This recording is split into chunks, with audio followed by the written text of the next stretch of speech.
Hey guys, so today we will play White Knight, which is a game that can't be bought anymore because Activision pulled it from the stores. Okay, so let's have a look at the things. Text, subtitles, yes please. Audio. Oh, that's very bare bones. Let's put it like that, maybe. Move, pause, journal, match, action, and run. Don't need vibration.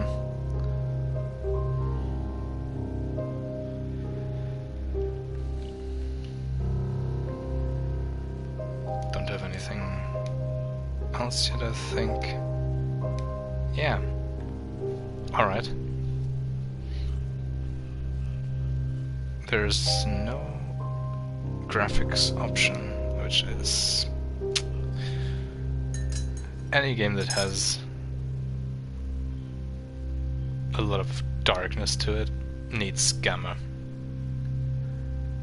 There's no way around it.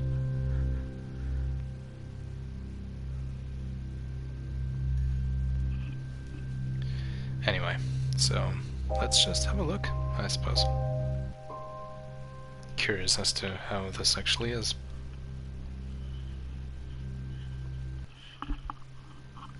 Not sure if there are enemies or if the actual puzzles just kill you.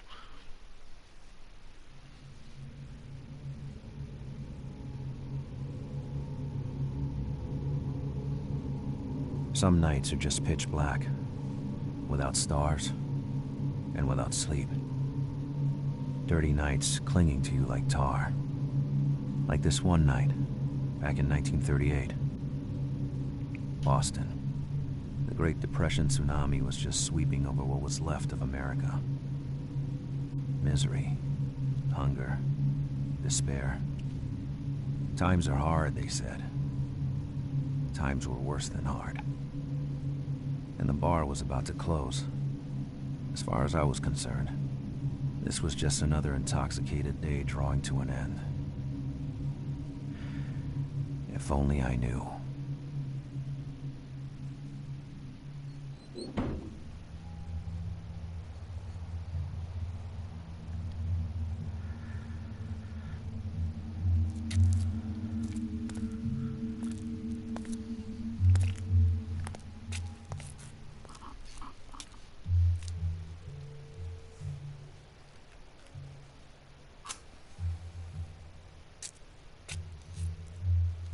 There was no light from that match.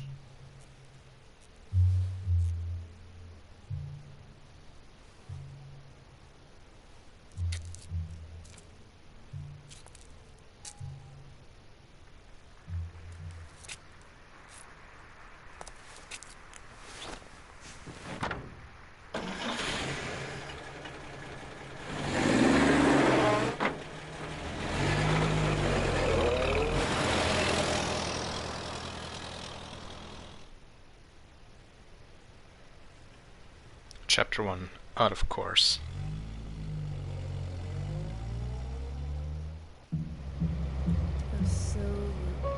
Oh, I'm actually driving.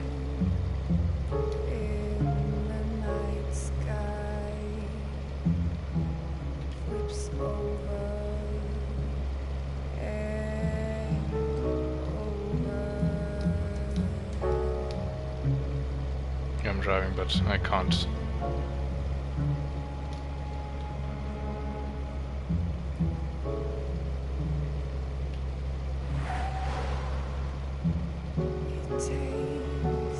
Yeah, I can't really do much except of steering.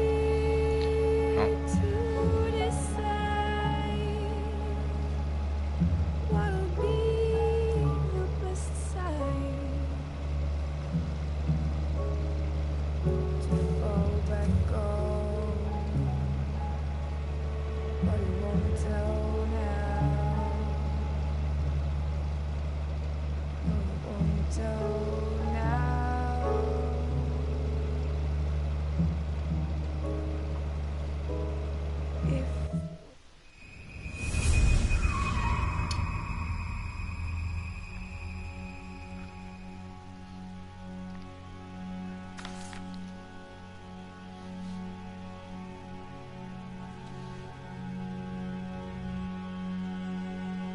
shock was still echoing in my bones, as the image of that girl coming out of nowhere surged back in my mind. Did I hit her? Was she dead? I couldn't remember. Thoughts were spinning in my head. I hope I didn't run her over. I hope she's still alive. Then, the pain. Terrible pain on my side. And this question. Where am I?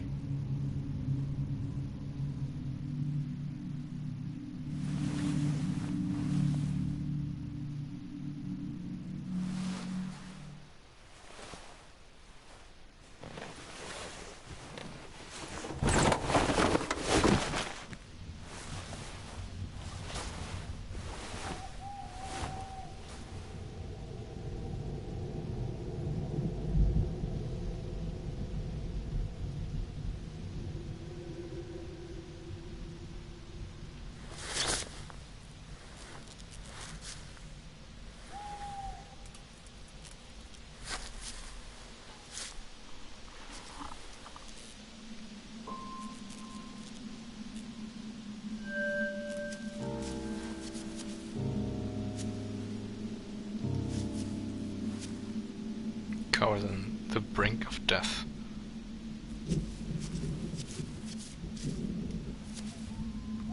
This girl on the road to impact, I couldn't find her body. What the hell is that then? Oh, a tire.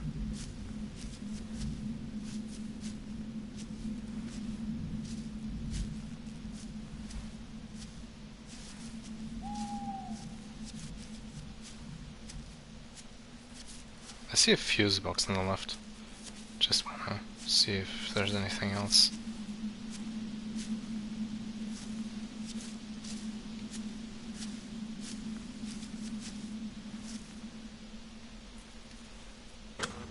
Box seemed to be connected to the electrical lighting on the street.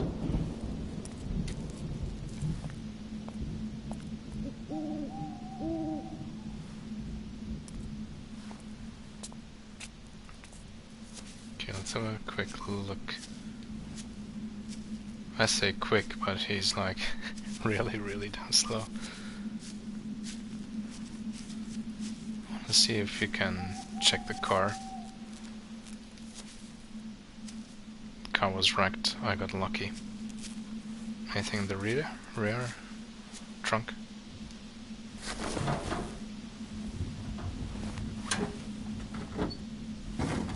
Oh, it's stuck? Really? Blocked. The impact had twisted the metal. Oh, I can't go through there. Okay. Well, I guess we'll be heading for the gate then. At this point we can't run. Already tried and it doesn't work. Also real quick. Controls. Square was run. And yeah, O was match, circle, yeah. Action X and journal triangle. Journal's still empty.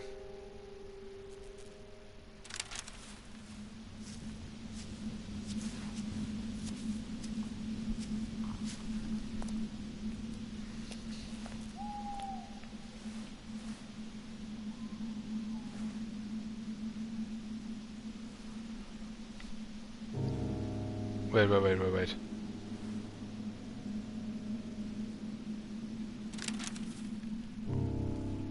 Have I killed her? Who was the girl who crossed the road? I couldn't avoid her, but I never found her body. I couldn't get her desperate stare out of my mind, but I was wounded and I needed help. How the hell was it? Was it like... Okay, that's a bit weird now. Actually, I'm curious, can I go up that direction? I can't. Okay, never mind. So I'm just wondering how I got that newspaper article, because I didn't see anything on the ground.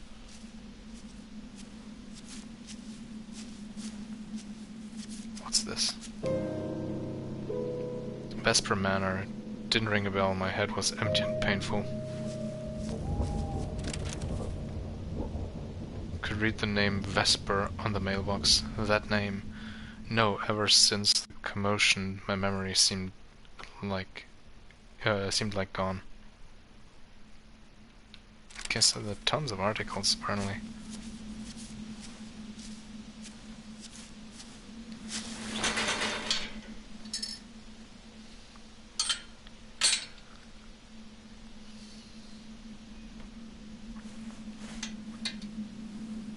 Are we gonna climb?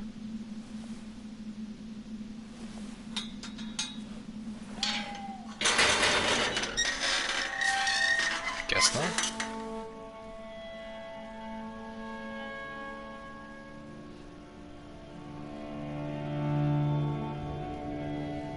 I was trying to collect my thoughts, but the intense pain was scattering them like a bunch of dead birds. My fear of being wounded changed into an obsession. Was I about to die?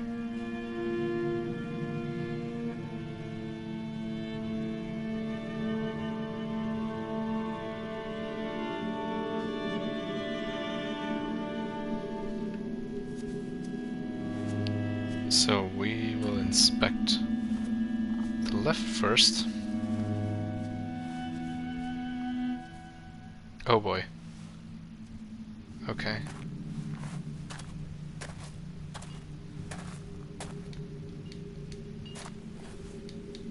We can't sit down.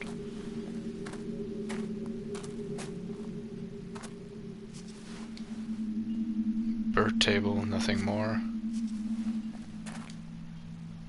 Margaret Vesper, born Winter Cross. On the grave, the name Margaret Vesper seemed to challenge eternity itself. Who was she? The grave looked as daunting as a forgotten tomb. What a dire way of decorating a garden.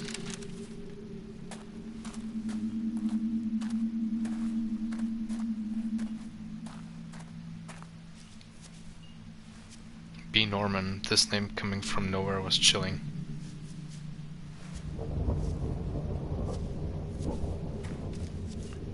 Henry Vesper, a relative of the landlord.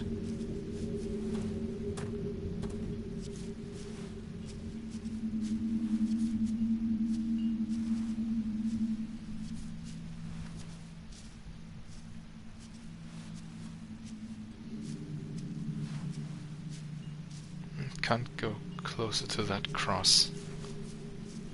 Okay.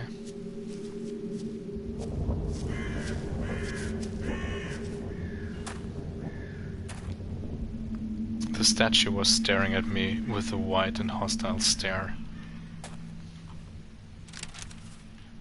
Couldn't help but think that statue's broken arm. Think about that statue's broken arm. Someone had obviously moved it recently, but I couldn't help thinking it was some kind of desecration.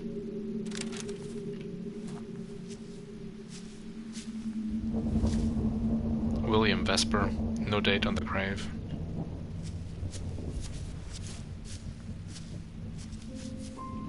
A metallic shard in the dark caught my attention.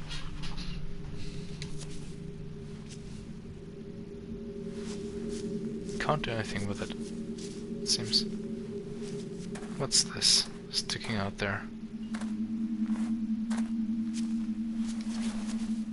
The statue had been moved recently.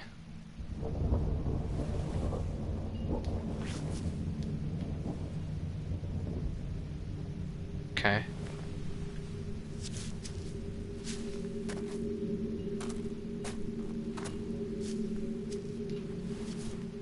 The bucket had not been used for a long time. There's a lot of stuff to inspect. A lot of things.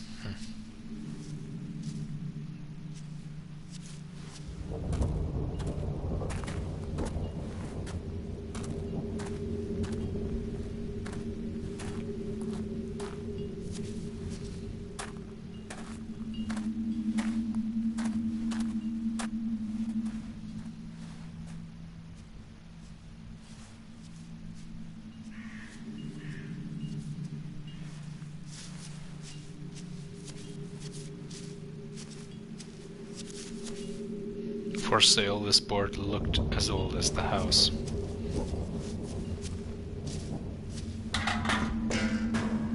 Oh, that was maybe not smart. It was quite a drop. The darkness of the well spat a salty smell to my face. The bucket fell down a dozen meters at least.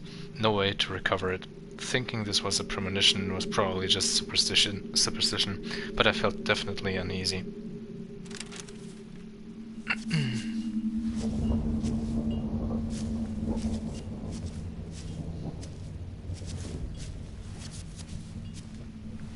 This unknown symbol let out a powerful aura.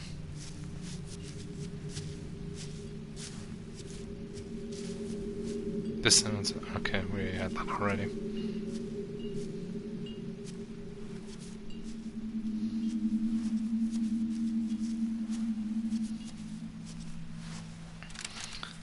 So we're missing an two articles, actually. If this is chronological, anyway, then we're missing two things.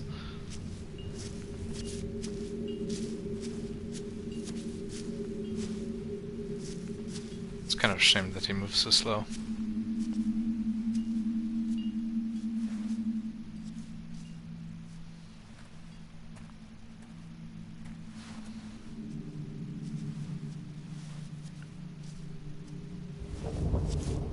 Let's have another look here.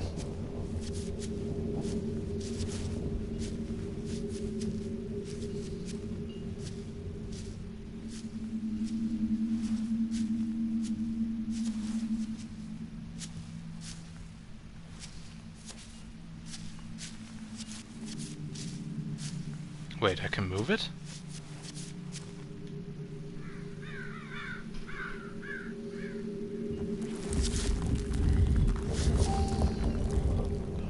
Oh, okay.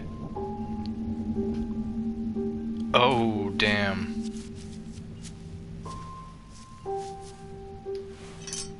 Twisted, but the dead probably kept burglars away. I had the feeling I was about to desecrate a sanctuary, to open the door to a world I didn't belong to. But whoever lived in there, they would understand. I needed help. Anyone would understand that. So that's the sort of puzzles I can expect, and I guess that things are just blocked by shadows and only moving things around will make the other stuff visible. Now we already had that. The two newspaper articles that are missing kind of annoy me now. Why can't I get to that cross?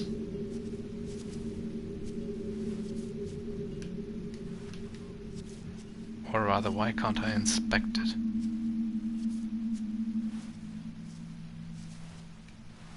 Oh well.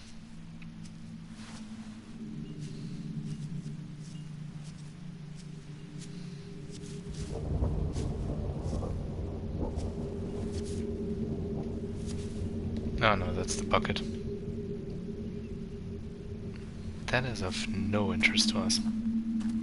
For now, anyway.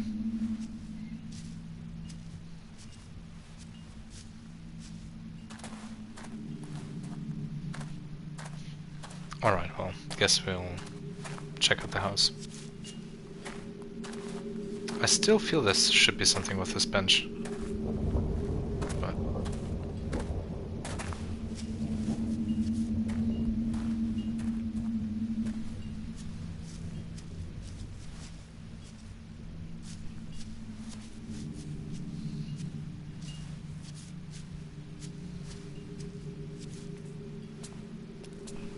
camera angles are a bit weird at times.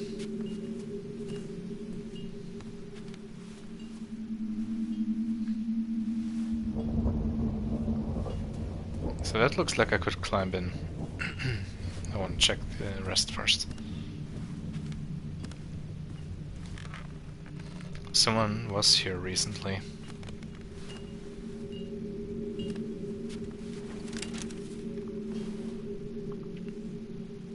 letter from Martha Kenton to William Vesper. Under normal circumstances, I would have never tried to contact you. I am an honest woman. I have supported my husband since the blessed day of our wedding, from which 2 beautiful children were born. I have given them the best education I could, but today I cannot afford to raise them properly anymore. We are ruined. My husband's employer went bankrupt. He is traveling from town to town trying to find a job, while I have to beg for food every single day. My 4-year-old son has a bad cough, which is getting worse, and I fear for his life. Nowadays, we can see children die in the streets. Is this still America? I beg of you, who are rich only a few dollars... I beg of you who are rich, only a few dollars would be enough. We could work for you. We live in this shack under the best oil sign, at the entrance of the slum, by the Graham slaughterhouses. Don't hesitate to come. Martha Kenton.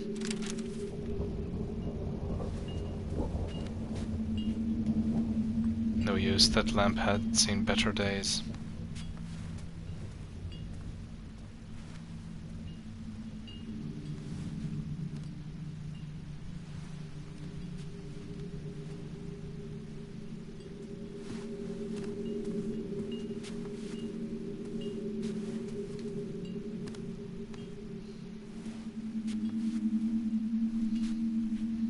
Couldn't see a thing, the window was watching over a tomb. So I'm moving fast is zombie-like. Let's enter.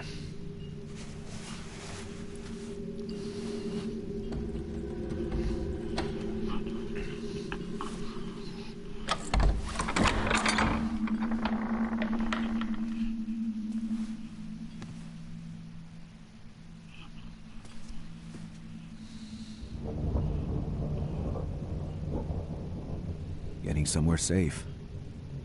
That's all that mattered. As the doors opened, the mansion seemed to react to my presence. There was a smell, like a cornered animal. The smell of fear. And yet, I entered the place because I had no choice. I was praying to find a phone or some help. I didn't even bother wondering what happened to prayers when they reached the wrong door.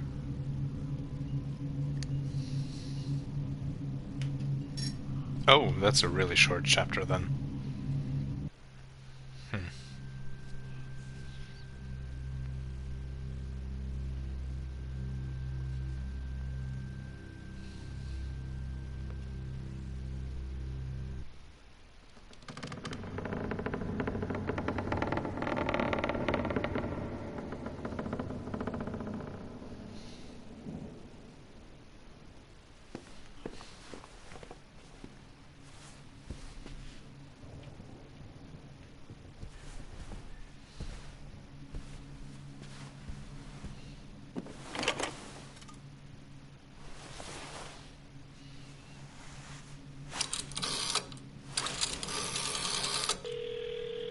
Hello? Hello? I need an ambulance. Can you hear me? I need help.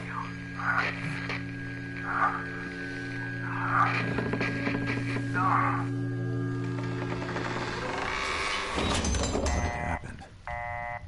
This cold. The darkness around me. I was usually not afraid of the dark. But there, on that day, I remembered I had a matchbox somewhere in my jacket. The urge to light a match was growing with every new chill running down my spine.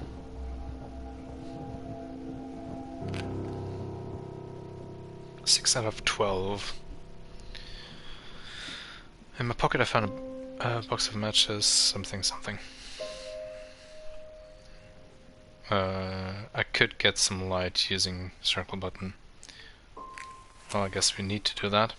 Oh yes, we definitely need to do that.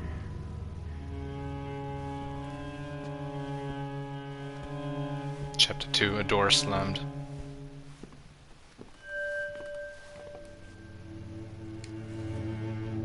This mountain landscape couldn't soothe me.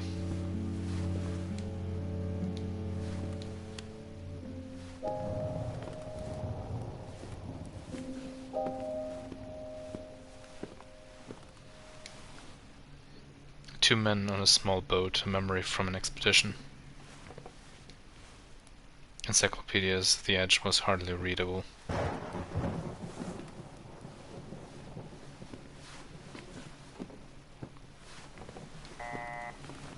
Who answered? I couldn't forget that sound.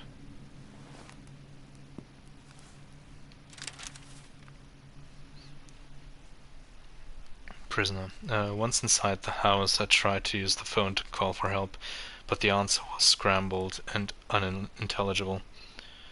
Who was it? As a chill went down my spine, the entrance door locked itself behind me.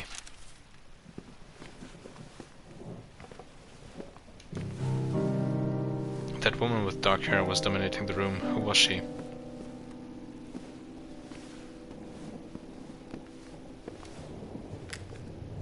Got some more matches. The peaceful landscape, the kind of place I would have loved to be. Without light, I couldn't do anything.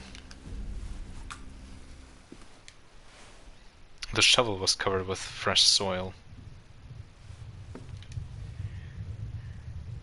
I couldn't open it, it was no use.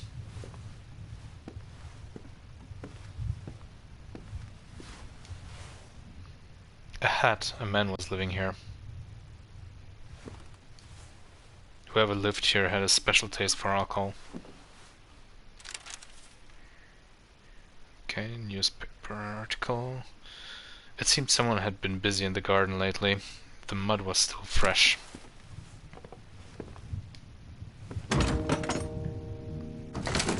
Locked no matter I needed help and it was in there.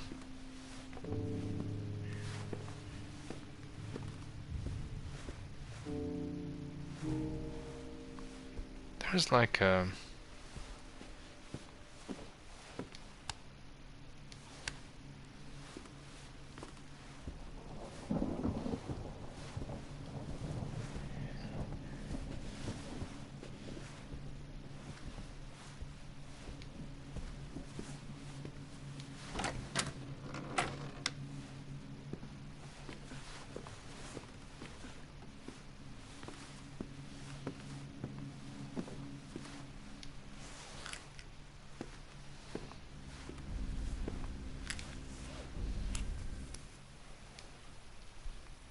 Whoever that was, it currently didn't ring a bell.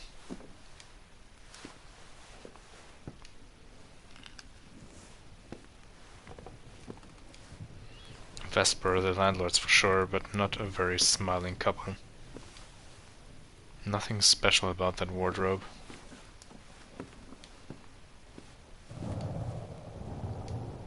The crucifix was not comforting at all. Closed, it was locked on this side.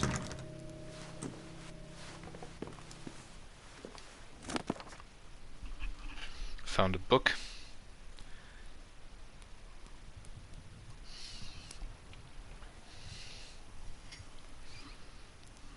Margaret's diary. August 28th, 1911. William is 7 today. He is with Henry, running after the servants in the garden, dressed up like monsters from space. Games, always games. The mansion is all upside down, and their yells gave me an awful headache. I'm now cloistered in the office, unable to even pray. Henry's fantasies keep William away from his great destiny. I have to bring him back to me, as this will be my only chance to make a man out of him, to make him embrace the Venter Cross legacy, to show him the way.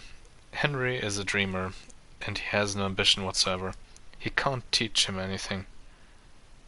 Behind every great man there is a great woman. Nonsense. Women should be on the front line. This is where the opposite brought us. I have no illusion about how little power the world is leaving in the hands of women, but William is young, and he is the future. I will act through him, And may night finally fall upon this house. May William stop running after deceiving lights to find the place he deserves in this world. Alright. A boy with religious dress. A house full of old traditions. Seeing the woman with the church candle, I was wondering where God was.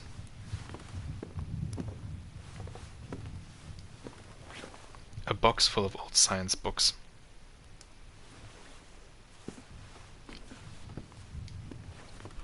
Not what I was going for. I'm going for that thing. The armoire or whatever.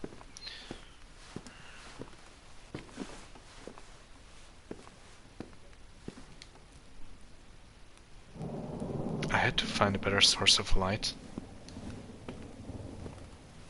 Huh.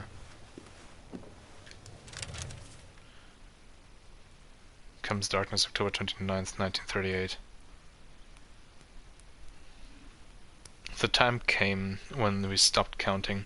We stopped counting how many companies closed in the past 9 years, how many unemployed and families ended up in the streets, forced to live in the slums around our cities.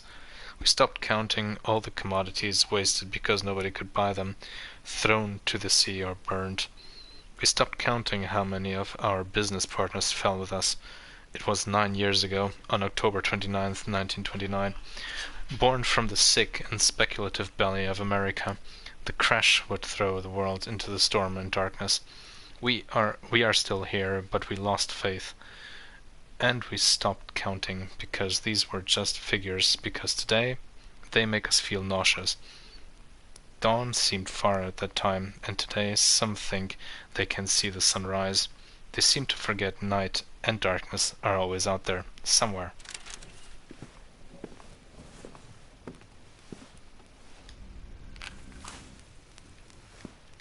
There's a book right there, come on. Seriously?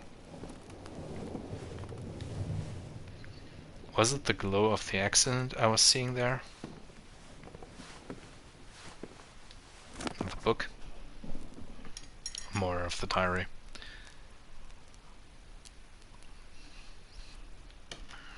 August 29th, August 21st. That's a typo, right? Because it's August 21st, not 21st. 1911. Suffocating in its useless illuminations and frills, the mansion doesn't have the greatness befitting a fortune like the Vespers. It's the work of a degenerate romantic. It's like a stain in the century. I ordered the flower beds on the east side of the garden to be removed. They made moving around complicated, and in the summer their scent was unbearable. I didn't talk about it to Henry, and he was quite upset. For the first time, I think I saw something like rage in his eyes. For a few seconds he did look like a man, and then he shut himself back in his melancholy and played the piano all afternoon, his jazz again. This stupid music which reeks of debauchery and misery.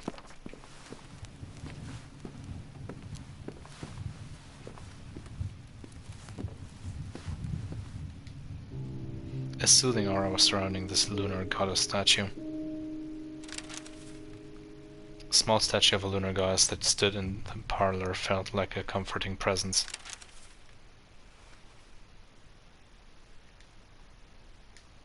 I'm wondering, like, I'm clicking on some things twice to see if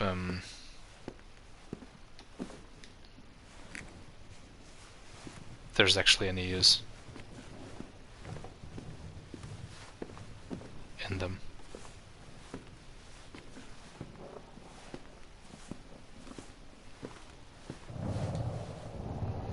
Some African mask, a wooden face without a soul.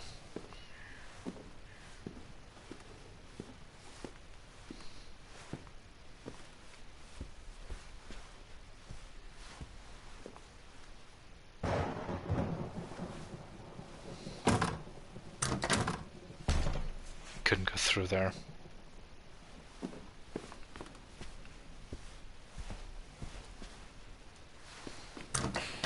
locked. Of course. And no way to know what was waiting behind it.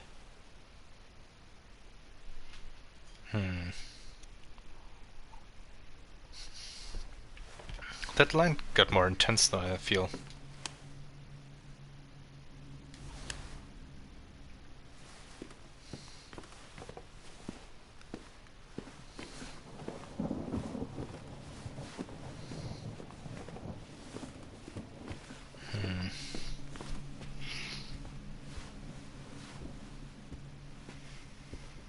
I think there's something I gotta do in this room.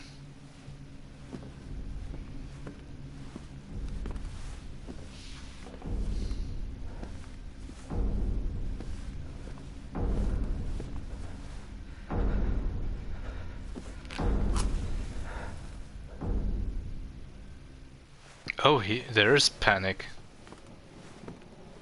Oh.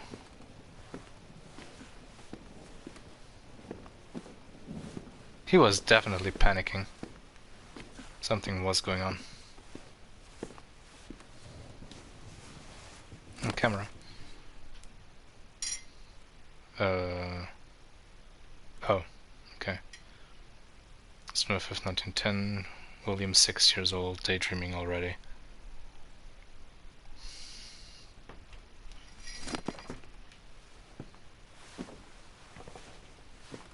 How do I turn on the lights in here? Library.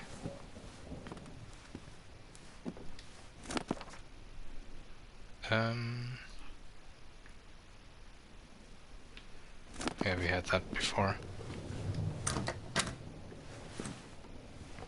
Okay, so there are 3 locked doors. 4 counting with the actual entrance.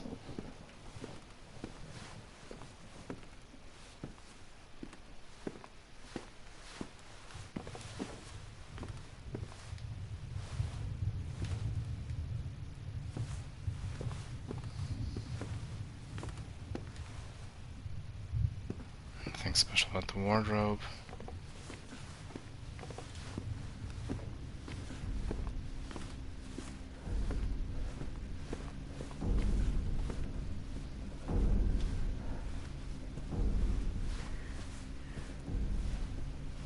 Okay, let's try this. Let's turn on the lights in here. Or let's turn off the lights rather.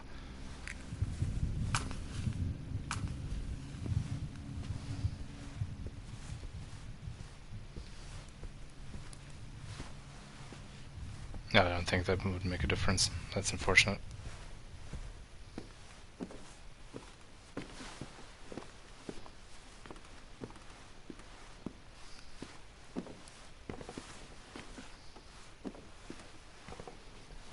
There was one thing that said something about lighting. Where was that again?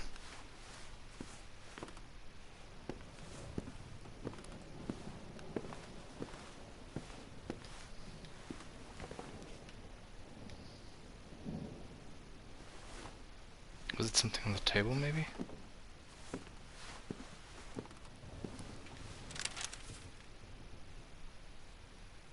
No, we read that already.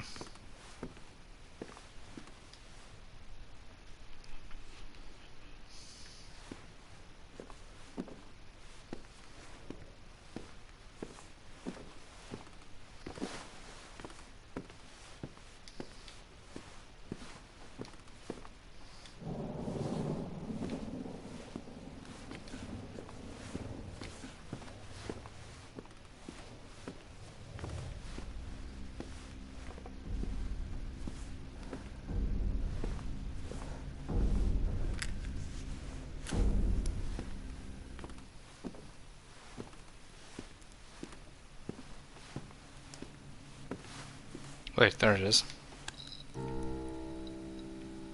Armchair look comfy, I could get some rest and save my progress.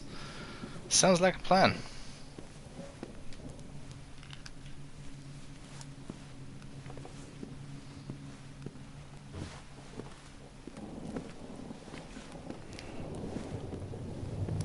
We could also go back and light the other room up.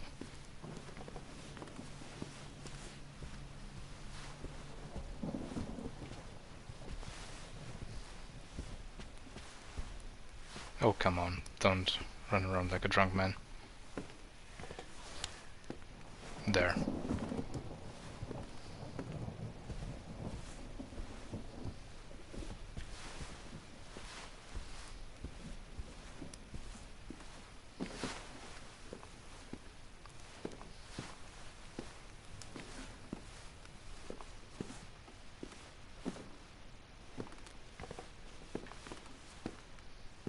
Right, that was the thing that wanted some light.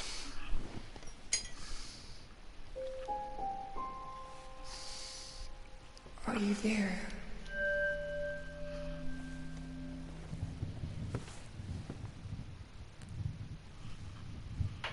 As I woke up, I had recovered some strength. I could run. Yes, finally. Well, we can jog, I guess. Without light, I couldn't do anything. Yeah. Okay, let's check the other doors again. Or not. Help me. Who was it? Or what was it? In my world, women didn't glow like the moon. And they didn't walk through doors either. I had to be more badly wounded than I thought. Oh, you're done now? Okay. Losing my mind, I saw a surreal woman crossing the doors like plumes of smoke. Her out-of-this-world beauty was extraordinary. Was it my imagination? Was she the girl on the road? That would explain why there was no body.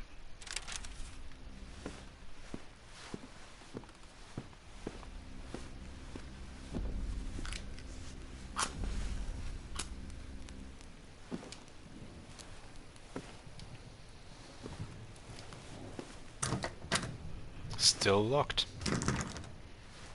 So there has to be a key somewhere in... yeah, somewhere in these rooms, I guess. We have that.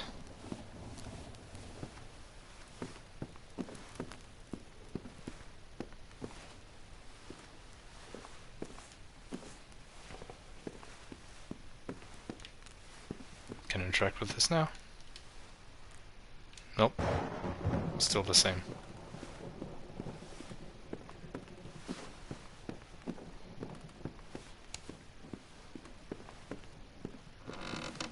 Oh, that's open now. And I stopped having control.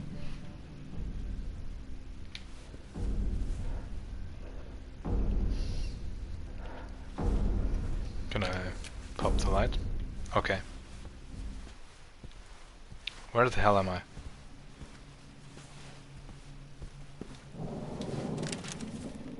Note to self, Mother's Shadows. Mother's Shadows will never go away. I understand it now. Calling them ghosts would still be too noble. It is a filth that strives in the dark like flies on manure. As long as I'm alive, they will never go away.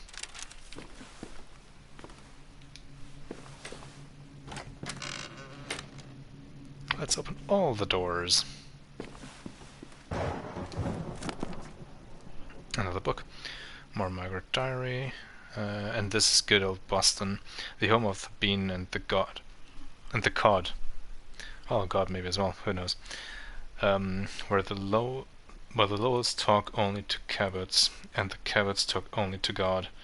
A Boston Toast by John Collins Bossidy, Boston Bremen's Anthem.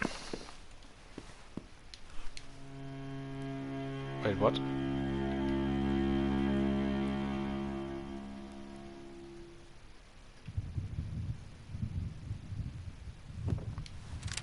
I have no idea what the hell that was.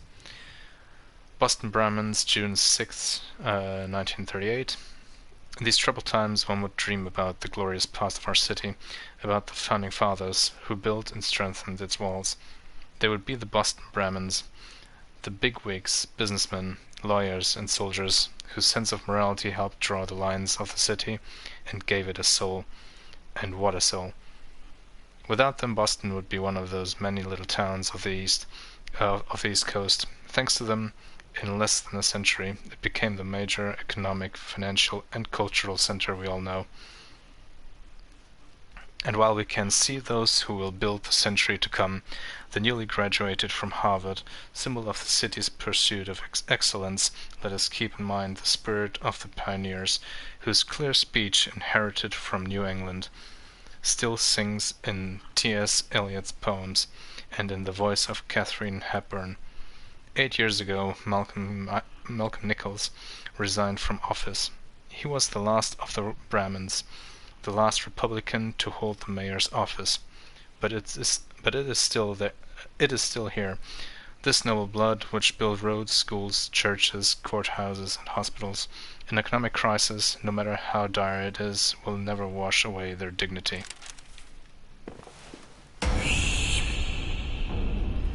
Oh, well, no hugs, please. Nope. Also, why are there no lights here? Who turned the lights off? Come on, don't be rude. And this door's open as well now. What the hell?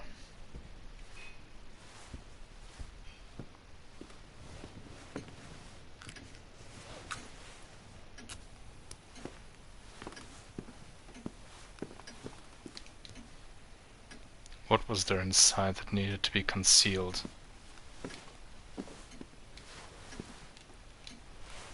Sheet music was taken away from the glass case. Note to self, armchairs. I'm so tired. Father ordered several leather club chairs from a Quincy craftsman. They are perfect. It is one of the few places where I can rest and think.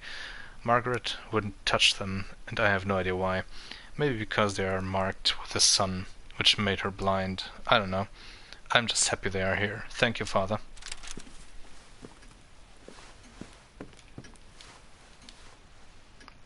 An original copy of Debussy's Clair de Lune. I remember the smell. Cold tobacco fresh enough to fill the room. Glamorous crimson lipstick. A wife's? A lover's? The touch of femininity was in stark contrast with the mess in the room, not with the glass and ashtrays though. Golden Lip cigarettes. The best things are made from the best ingredients. Golden Lip cigarettes are made with the finest Turkish tobacco, finely and tightly braided to bring out all its flavor. So light you'll think you draw on the air of a sunny morning, and yet you shall enjoy all the strength of their distinctive character. Breathe and fly with Golden Lip cigarettes. Join millions of smokers.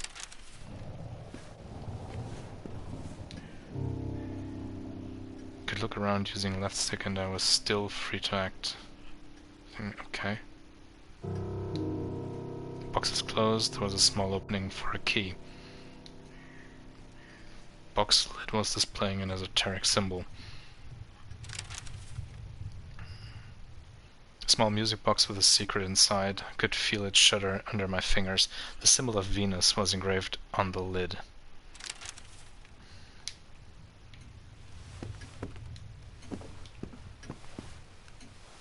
Yeah, we need lights here. Globe was covered with scrolling.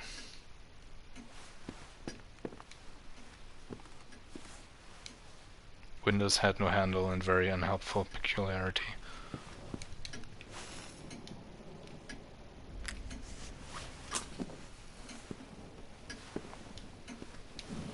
The gramophone could play silent. Dust? Okay. I decided to accept her presence. After all, from all those weird things I had seen that night, she was the only one who hadn't tried to kill me.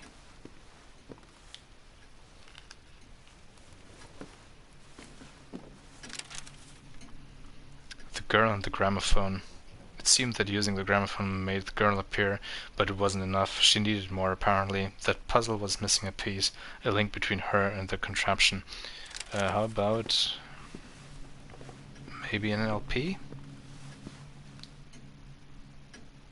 Was it the moon standing alone in the middle of everything? Oh boy, yeah, bye. This thing looked like it was reaching out from some fairy tale. The kind of stories in which kids get devoured by some witch in a dark forest.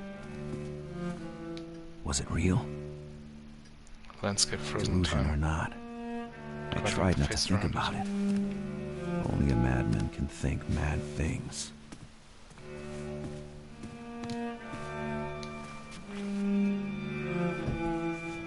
A log. A good start if I wanted to start a fire. Sounds good. Without light, of course. Had to run out just in time. Note to self, kitchen key. My dear friend, for the lack of sleep erodes your sanity, as well as your memory. I hereby decide to put the kitchen key in this book of recipes Father loved so much. It is in the library and won't move from there, which will prevent you from having to make extra keys again. Please start by trying not to lose this note. Your devoted servant, yourself, William.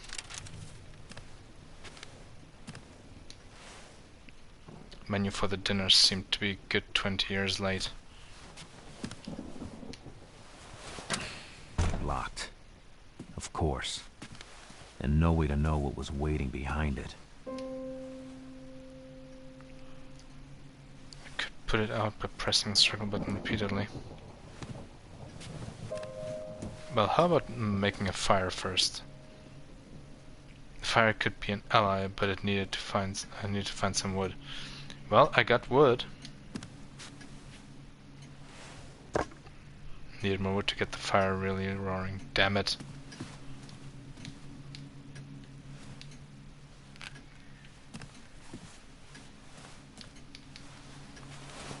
Door was blocked from the other side.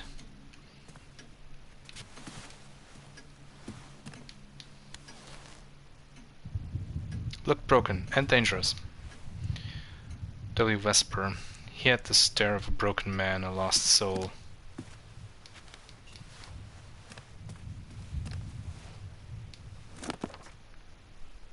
William Vesper's diary, excerpt 9. May 11th, 1928. Has been a year already since Sarah died of pneumonia. A few months after Winterstone became disabled following his heart attack. They were my only friends. Today the house is empty, like every day, filled only with my own echoes and these things I don't want to hear anymore. I miss Father so much. I still see him, playing by my side. I see him put his hands on the piano keys, humming as he was playing music. I think about leaving, but then I wonder what would that change anyway. Night is everywhere. She would find me. First, I have to make my big plan come true and learn how to live again. I listen to Jack Hilton's Wonderful You, and I realize I've never had anyone to play with. This is what I need, some company, a companion. The city is so close, I guess it is time to leave. They have electricity and light there. Right.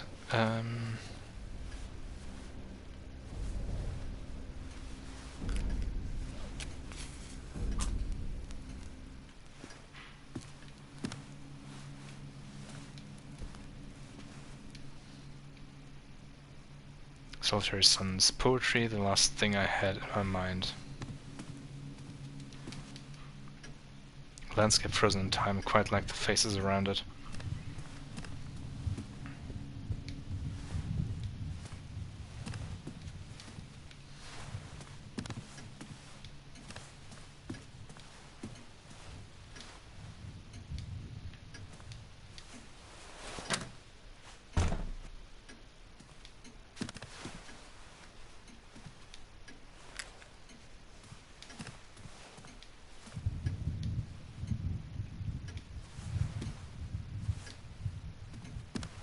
Still, what the hell already?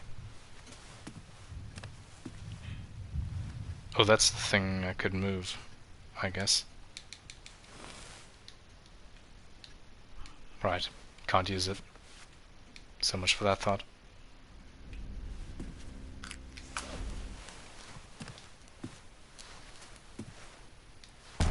This is what the night looked like.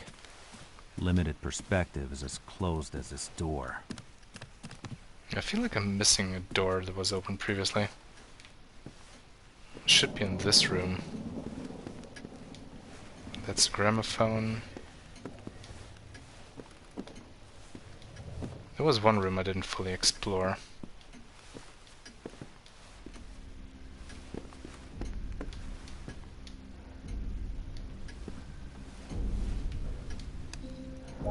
There we go.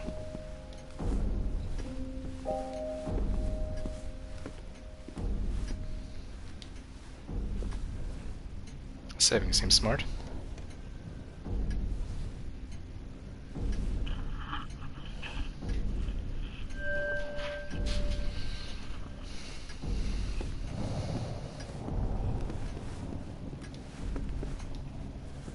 I think we read that.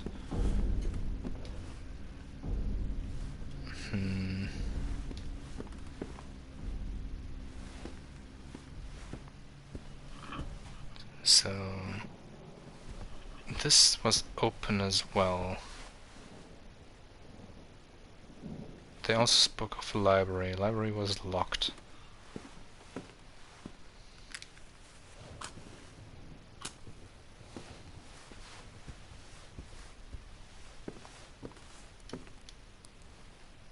Who could hang the picture of a headless woman on the wall?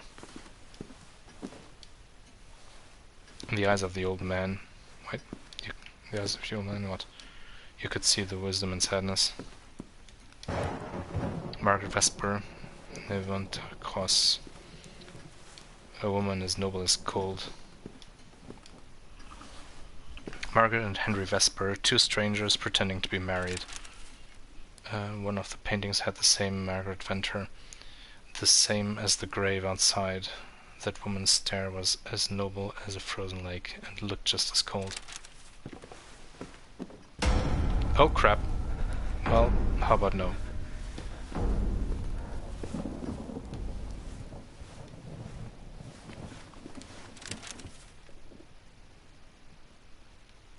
We had that already.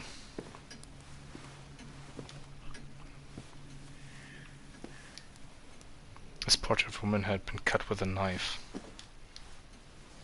Harbor, empty boats on water. Oh, we're here again. Okay.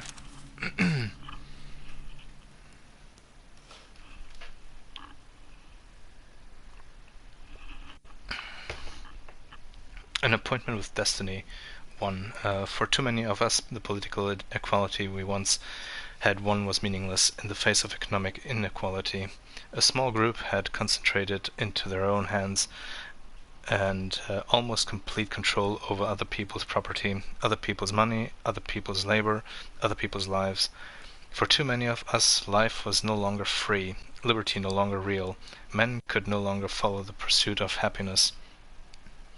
Against economic tyranny such as this, the American citizen could appeal only to the organized power of government. The collapse of 1929 showed up the despotism for what it was. The election of 1932 was the people's mandate to end it. Under the mandate, it is being ended. Franklin Delano Roosevelt, June 27th, 1936. So we were back in this room. Huh.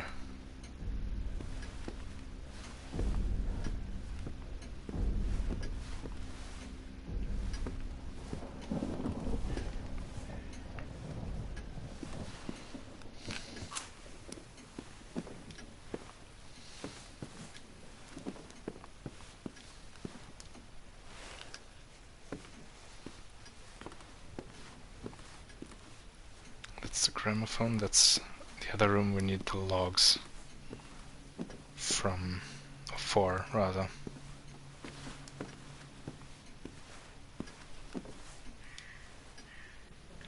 Yeah, we saw that already. Nothing on the chair.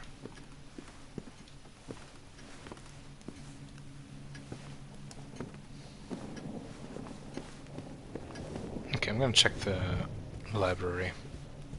Since the other door is open, maybe that one did as well.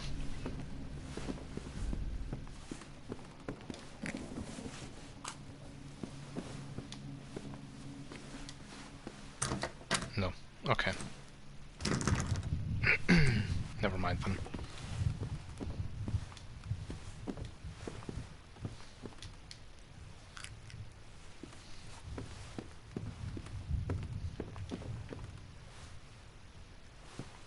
Hang on, was this the one with the... No, that's turned on already. Never mind.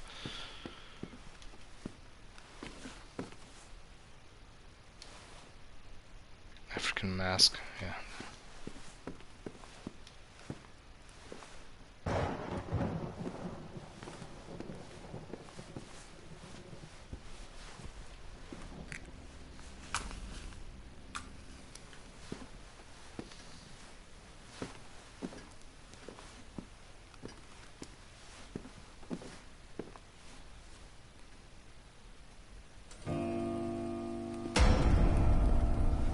Can't I just run past her? I guess not. What the hell is she doing?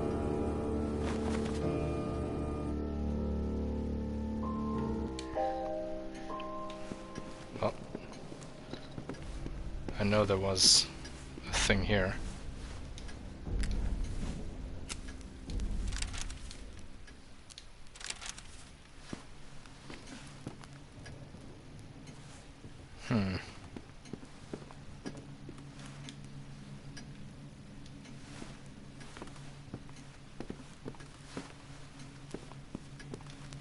There have to be more logs then, if I can't go past her.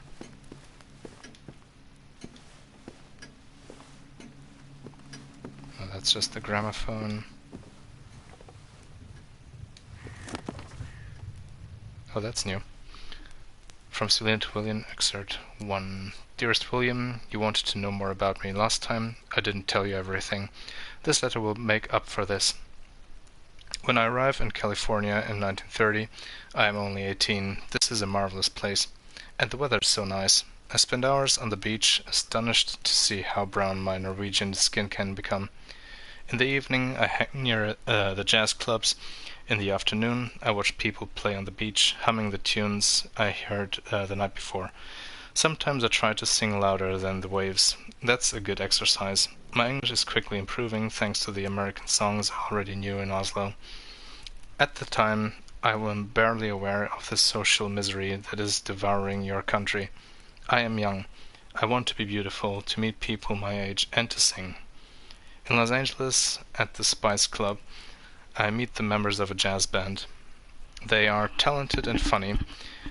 We play all night. I forget about the hour and about my parents. They even call the police. At the end of the night, the musicians tells me they are looking for a singer and that they want me. I can hardly believe it. Have you ever felt that you finally belonged somewhere? It feels fantastic.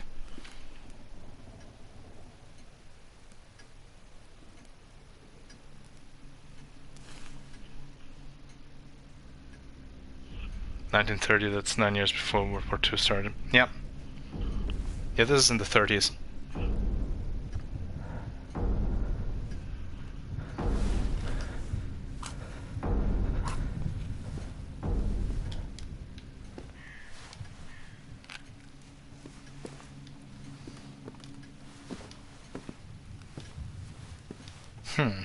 Okay. Well, let's have another look in this room then, I guess.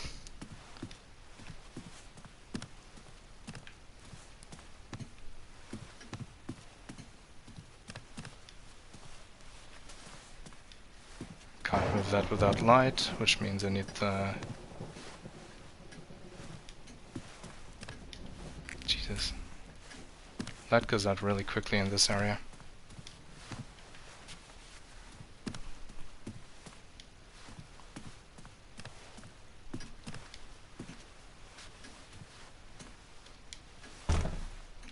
Oh, that's blocked as well.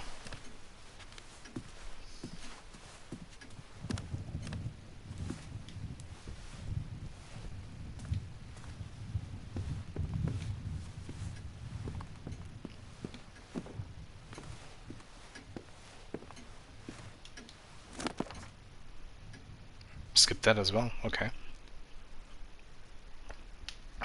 William Vesper's Diary, excerpt 12, February 6, 1932. Of all the bars I've visited, the Smoke and Mirrors appears to have been especially tailored for me. People there are quiet, melancholic even. They stagnate in the swirling smoke of their cigarettes, like convicts, desperate victims that were punished to the darkness by the crisis. But even if the bar is an elegant place, they are not driven away. They respect their right to oblivion. It is a place where they can disappear. I found myself a corner from which I can watch their comings and goings until I am carried to the abyss by my own whiskey. Every time I am caught again by the band. Such good musicians. Their music is like a tear that time stretches, a slow jazz, steady and reserved. It is the music of their time, the music of those who fell on the wayside. Someone told me about a singer who just got hired. Well, I don't think the band needs that, but we will see.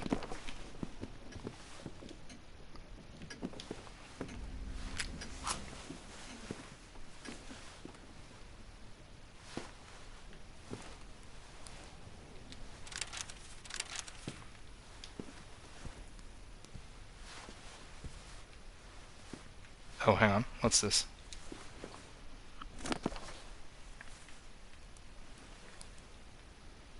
Memories Vesper Venture Cross. 1905, 1935. August 18th, 1900.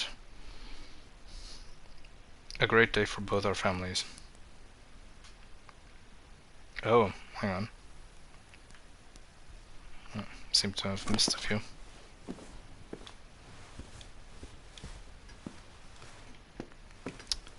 Okay, how do I get past her? That's the question. Also, what's this? A high heel shoe. Maybe its owner was still around. Wait. Still around here.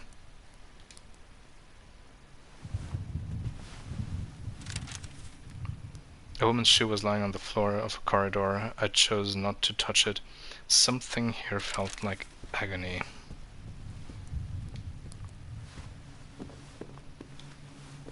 Okay, I'm actually gonna save before trying to run past her again. I might try it without the match on, maybe that helps. Although I doubt it.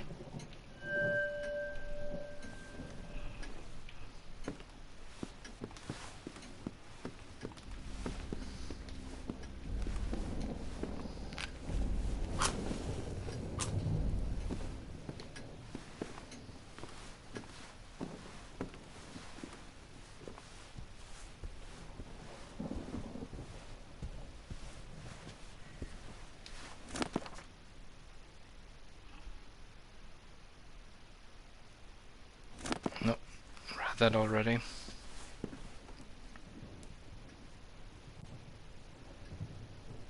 Is she still there?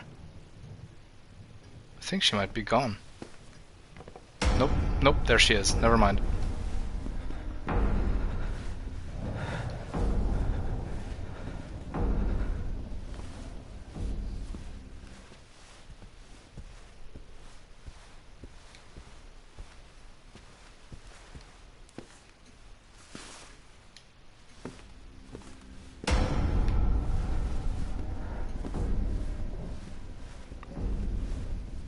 Now that also doesn't work.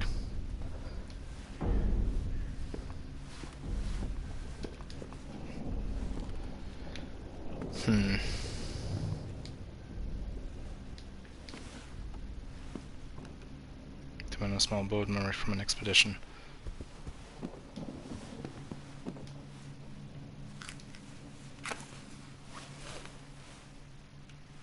Why did he...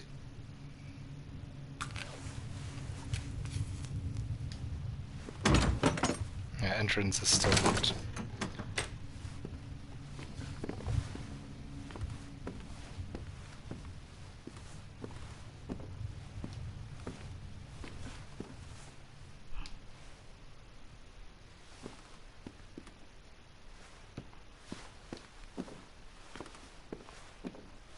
Wait, what's this? Oh, that's the spade.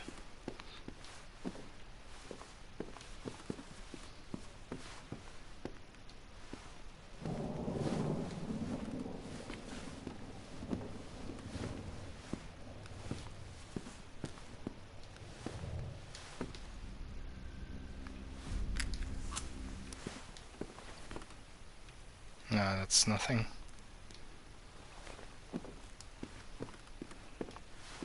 Damn, where could the lock be? That's still closed as well.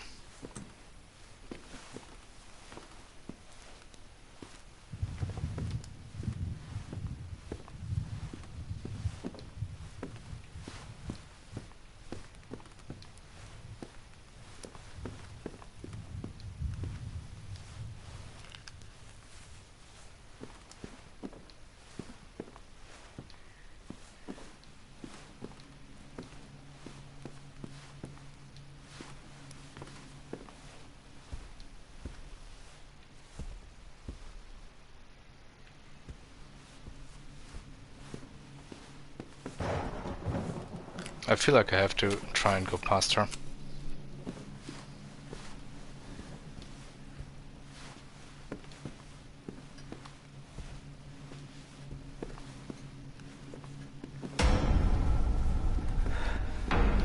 Nope. For some reason. The actual floor seems to be blocked. Can't proceed.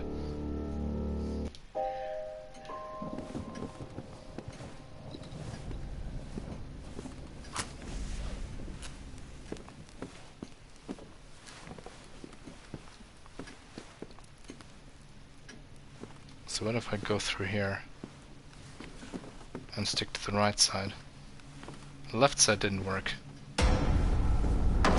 Nope, nothing. I get bumped to the left.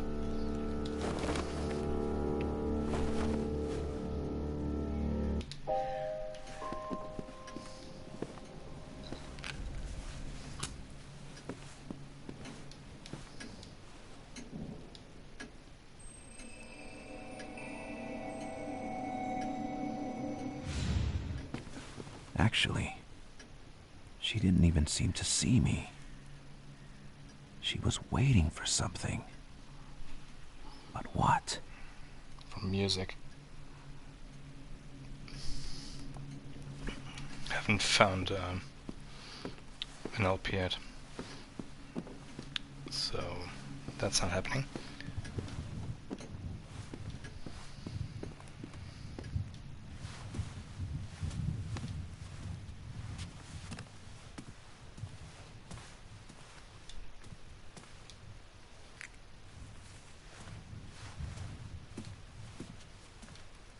Kinda like throw a couple of books into the fire.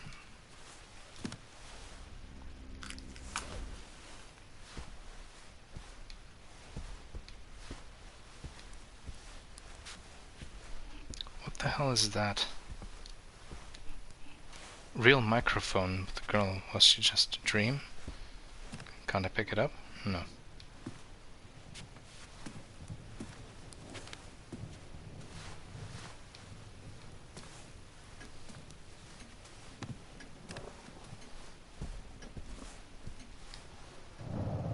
That plate was abandoned to the flies.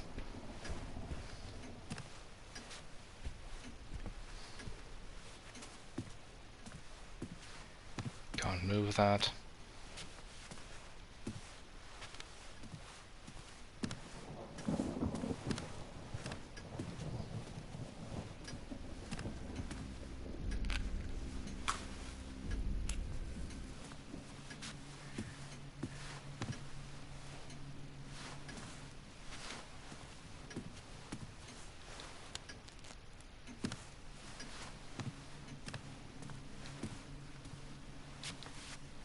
Well, that's a bummer. I feel like I'm going in circles.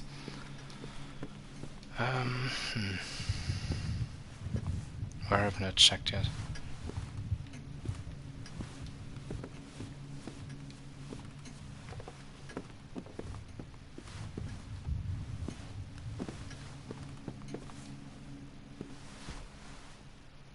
What?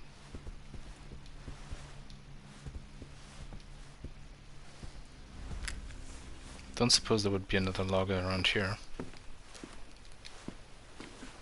Boots had been used very recently.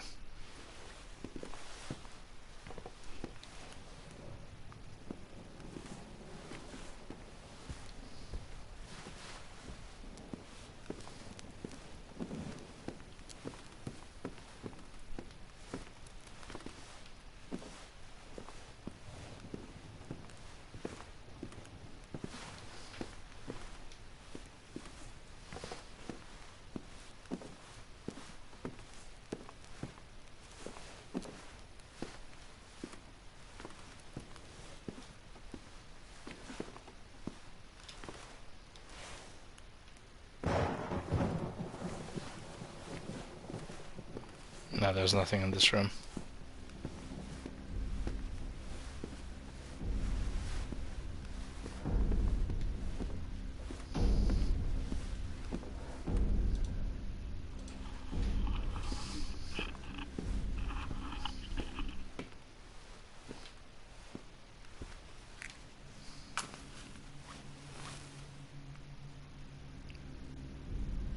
Why does he waste one every once in a while?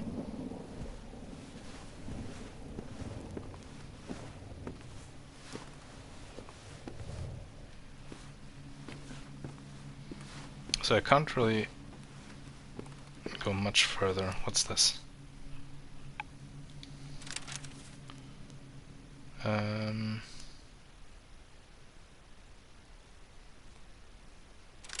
Yeah, we had that already.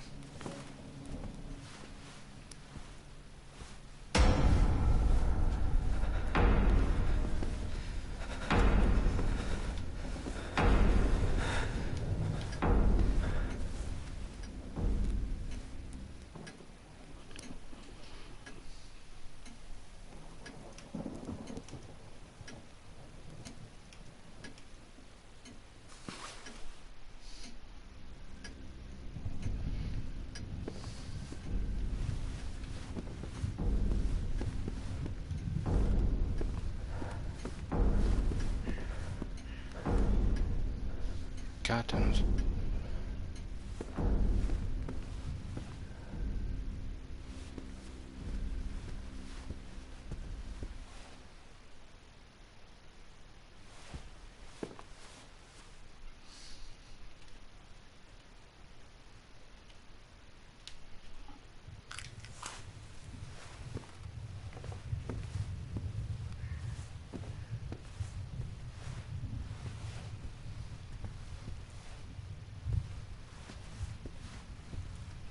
It has to be this way.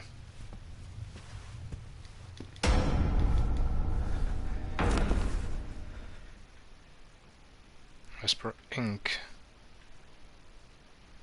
Or just a picture of him.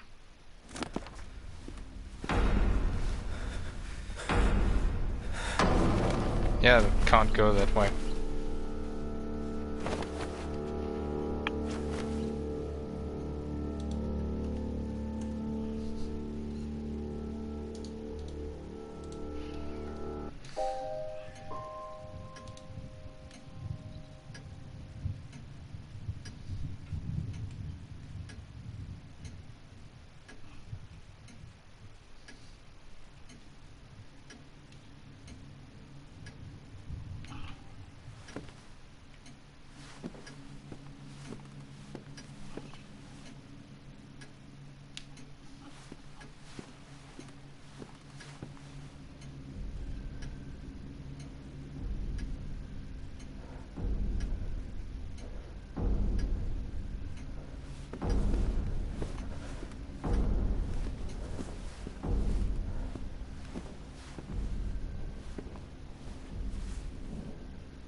Yeah, that thing's useless. That's the wardrobe.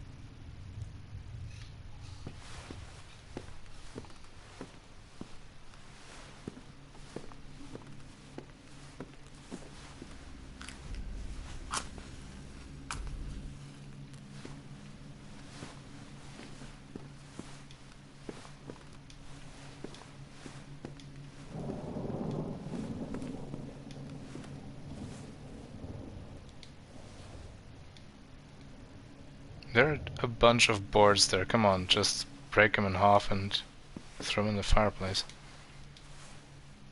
Can't open that.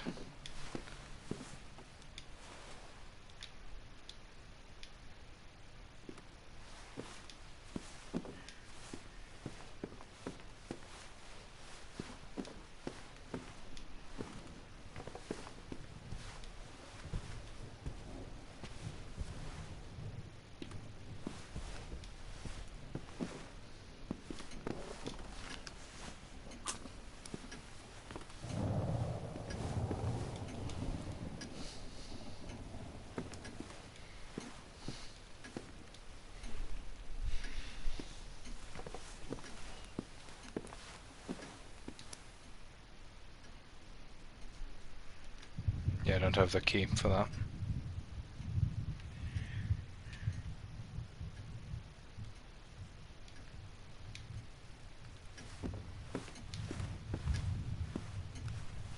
That's the globe.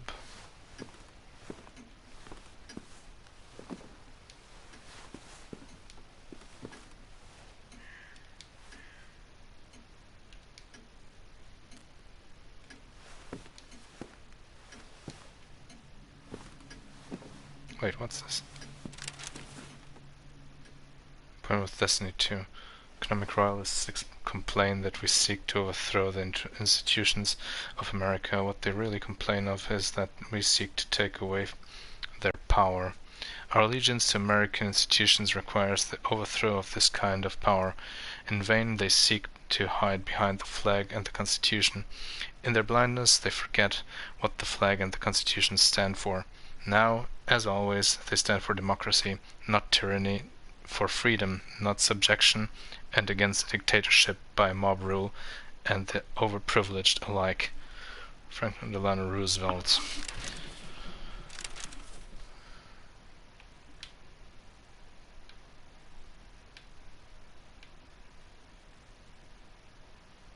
Found a chest that could be helpful, but the wooden cover was very heavy. I would need another light source if I wanted to use both my hands. Yeah, that's what I've been looking for this whole time. Another log to throw into the fireplace to actually move that chest.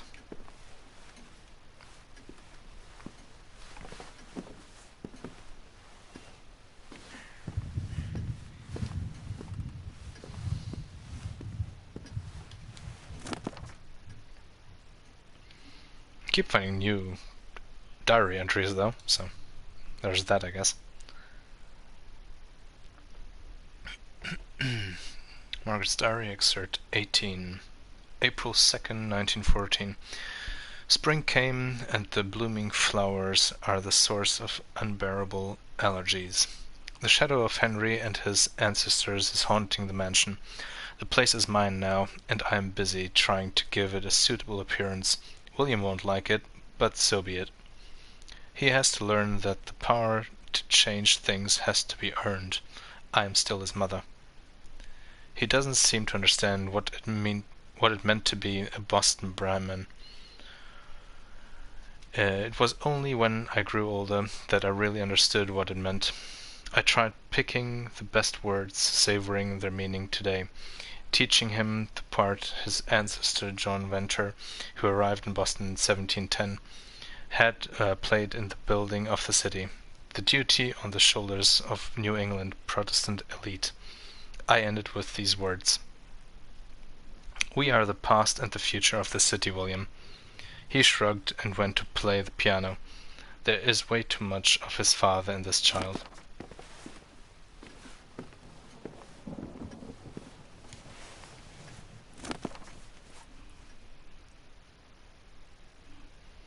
Summer 1912, my only family after father's death. Their voices, their footsteps, their lives. I miss them all.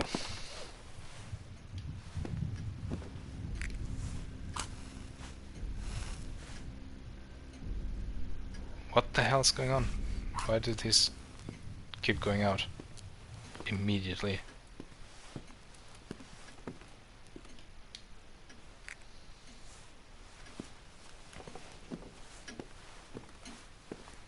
At this rate, I won't have any matches left to light the fire if I actually find a second log.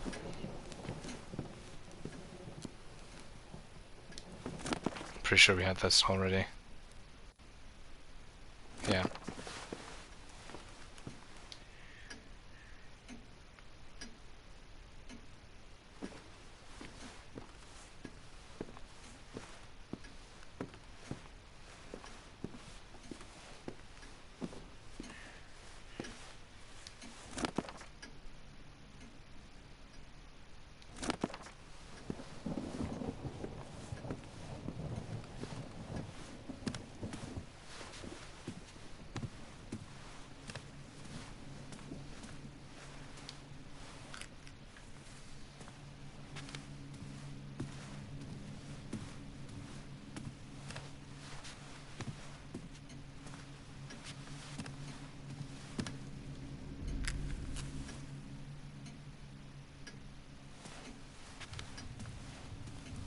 Wait, what? Oh my god, are you serious? It was right next to the fireplace.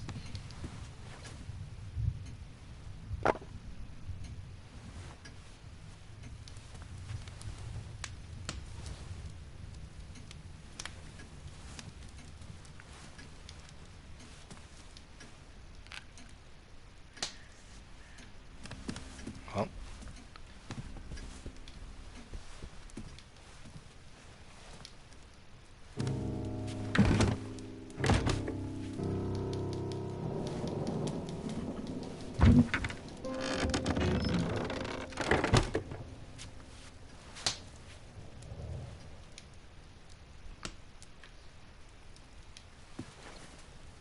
Touching the disc was warm and comforting. Felt an urge to listen to it. Anything else? Book.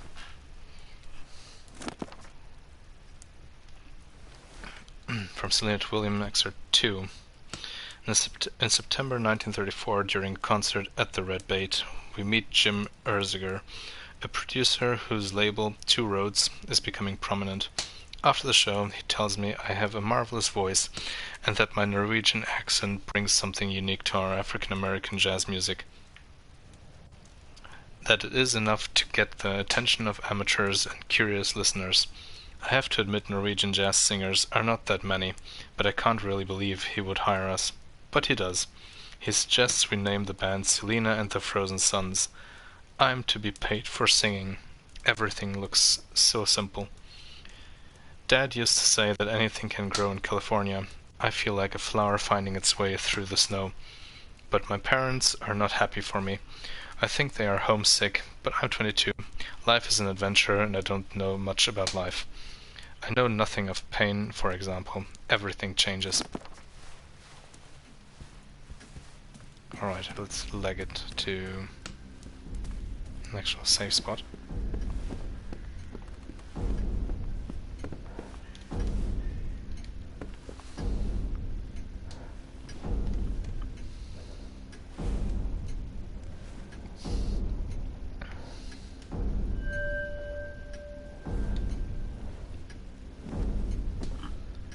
Okay. Gramophone was in this room, I think. Yeah, there it is.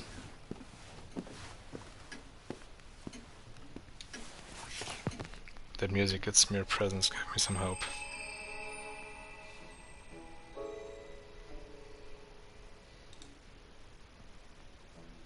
It takes eternity to decide what'll be the best sign to fall back on, but he won't tell now.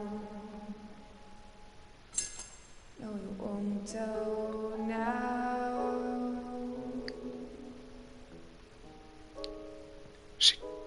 She crapped out a key. It was her. That girl from the jazz record. Selena Sandvik. The key she left me was an invitation. Was she trying to help me? Or was I heading towards even more troubles? That key came literally out of nowhere. I had to focus. Surviving is a full-time job. Not the kind of job you can afford to lose.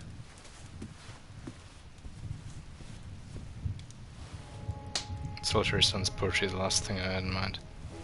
Well, let's pick up the key. Key was an invitation, but to which world?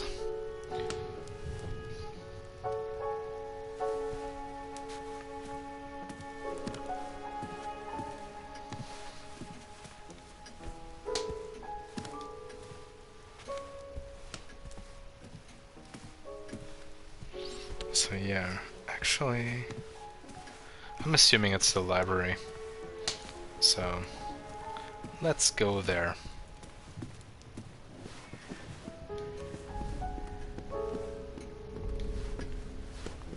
Oh, okay.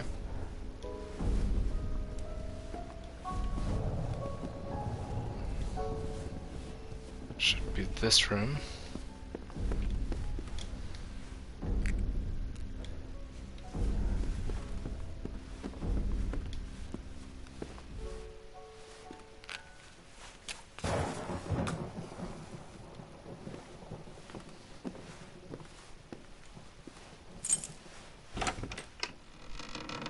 Sure enough.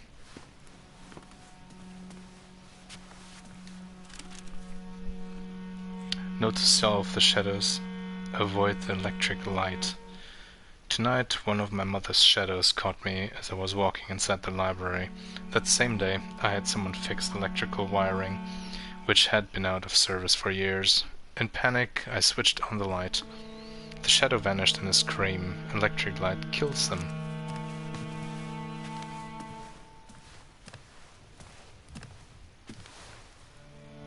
The moon, I would have needed her light here.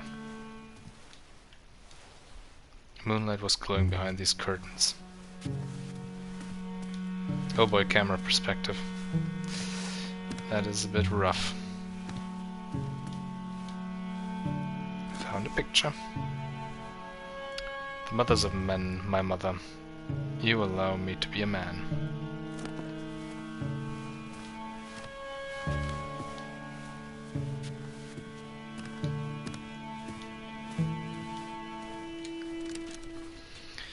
Note to self.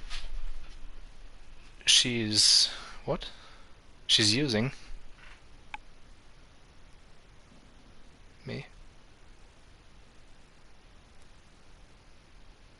Suing me? I don't know. Her voice is harassing me, blaming me and insulting me because I was not the heir she wanted so much. Margaret is even more harmful in death, and because I am her son, she has always possessed the keys to my mind. I am desperate. How am I supposed to keep a dead person at bay?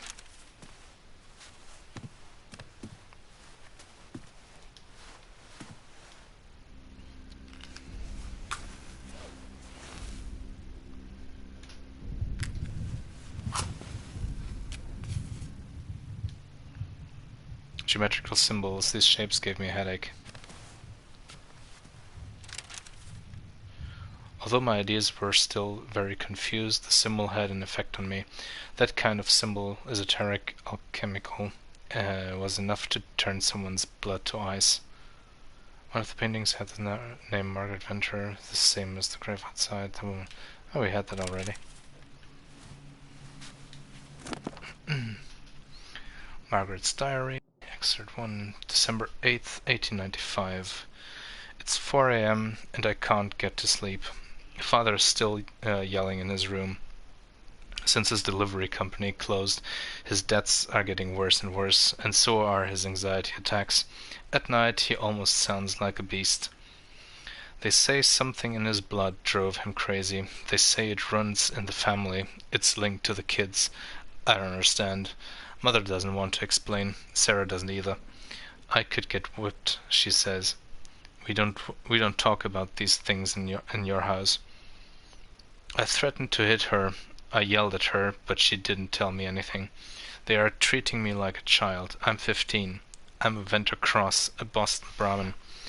I have a right to know when it comes to my family.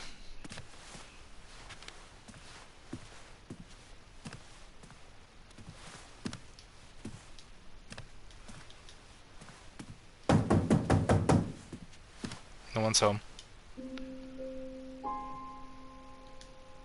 Whoever did this clearly had real issues with women. Skull cracked under the blade. I wanted to vomit. Is there nothing else? Nope.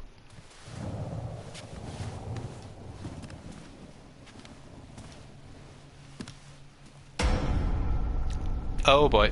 Bye.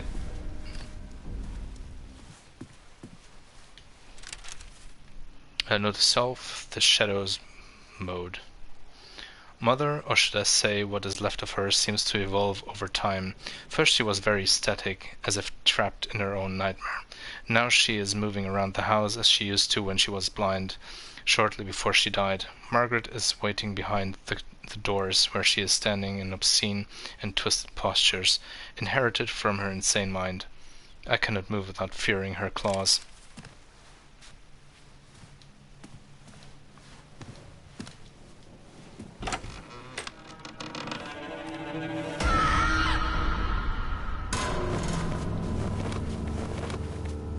Oh my god.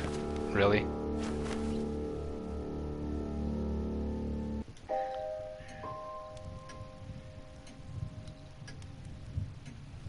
Oh my god. Well, that's just great.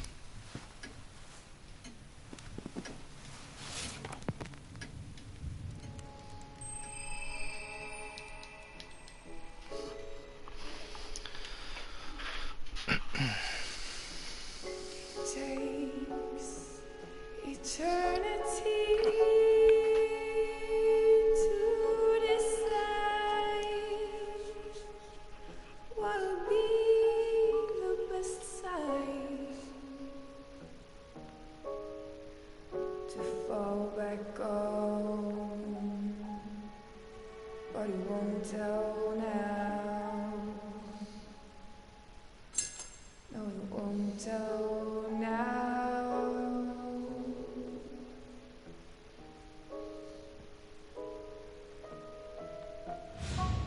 It was her. That girl from the jazz record. Selena. Yeah, we've gone through that already. I had to focus. Surviving is a full-time job. Not the kind of job you can afford to lose.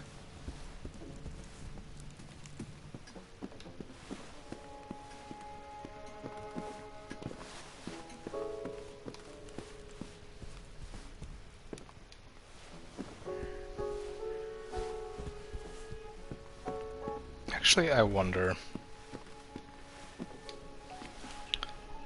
since technically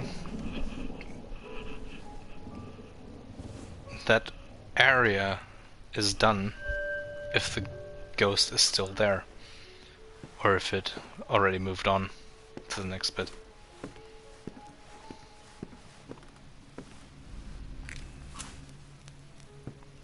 Guess we should try and find out. Curious.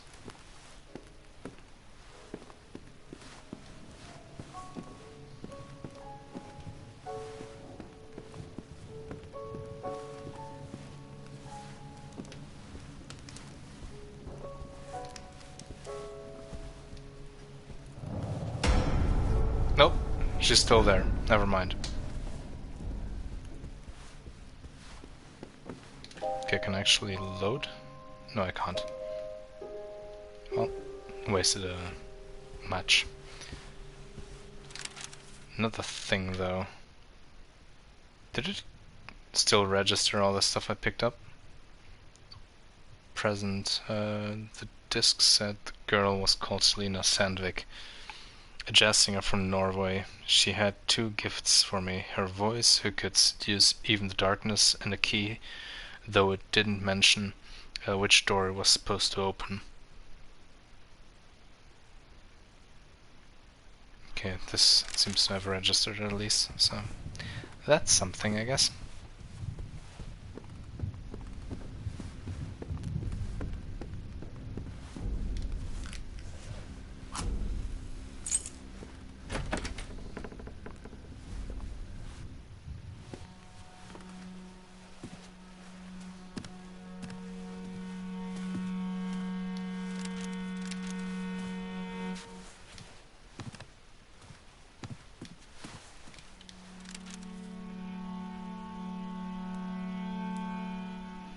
I missed that previously. Reasons for the crisis, October 18th, 1932.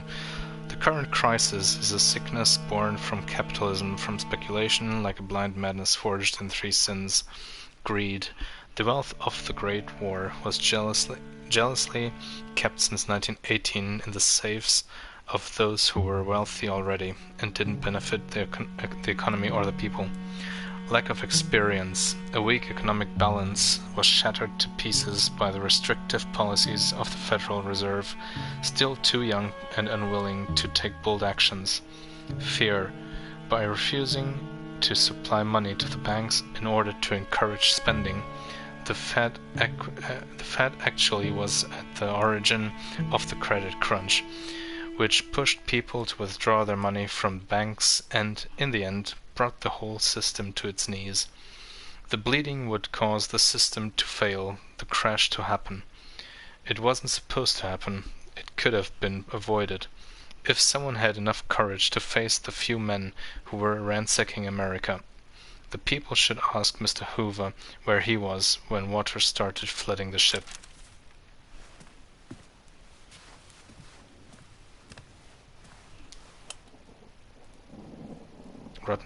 Wait, what?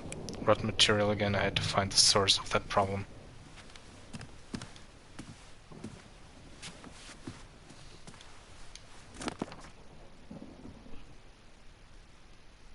William Vesper's Diary, Excerpt 7, December 26, 1929. Madman, lunatic, loser. She just loves insulting me. I couldn't sleep for 3 nights. That darkness is suffocating. Luna won't show up despite my prayers, and even if I played the piano for her so much that it hurt, my stock of candles is decreasing quickly. I try to keep myself busy checking the accounts of the company. My acquisitions in Europe have dug massive holes in the accounts. I only light 1 candle at a time, and the electrical wiring is so worn out that it trips every other time. And so I have to endure the confused sound of her insults, even with wax to shut my ears. Cursed mother, cursed daughters, are they my sisters? To what extent is that evil anchored inside my body?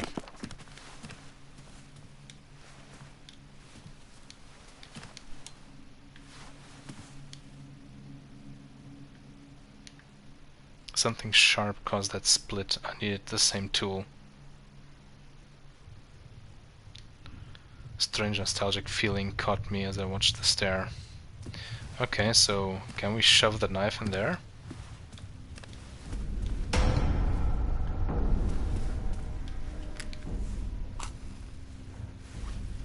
Oh, come on, man. Stop wasting matches.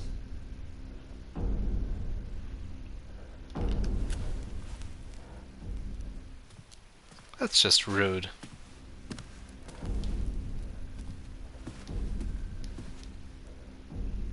Maya drawings. Probably the owner had some real education. Oh, crap.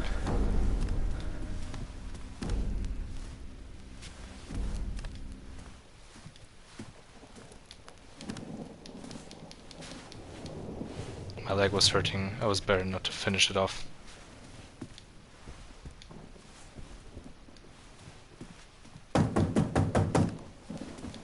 Yeah, screw you. Not going to fall for that again.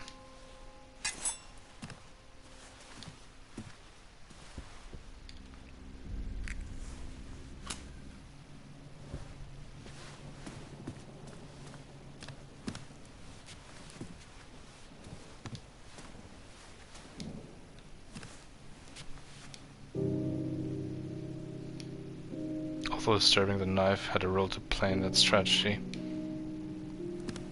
Yeah, I figured that out already.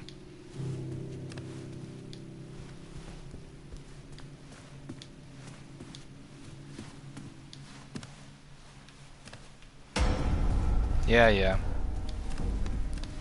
Trying to find the bloody...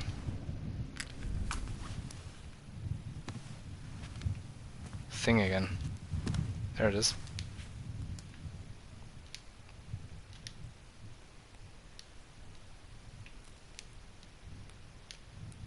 I threw the match away and needed both of my hands. Well, great.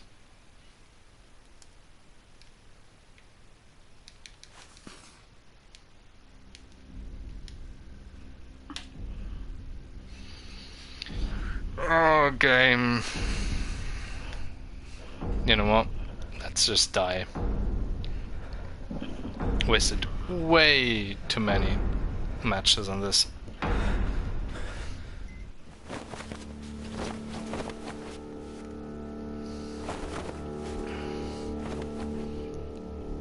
So I need to get the lights working first. Okay.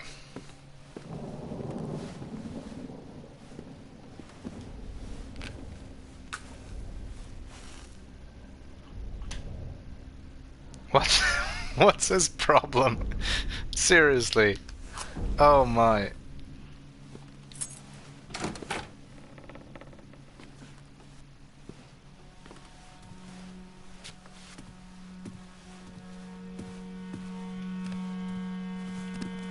Actually, did I read that already? Where was it?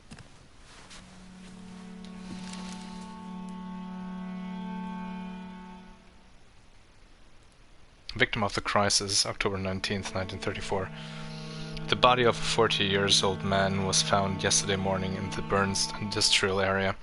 According to the police, the death is the result of severe malnutrition, coupled with massive alcohol ingestion. He is the fourth person to be found dead as a result of starvation this week in the neighborhood, where many factories have closed and the unemployment rate reaches 60%. The authorities seem unable to face the malnutrition and alcoholism issues, and community itself can't take over from the official institutions to face the crisis. The government doesn't seem to have the power to save its own citizens, or maybe it doesn't want to.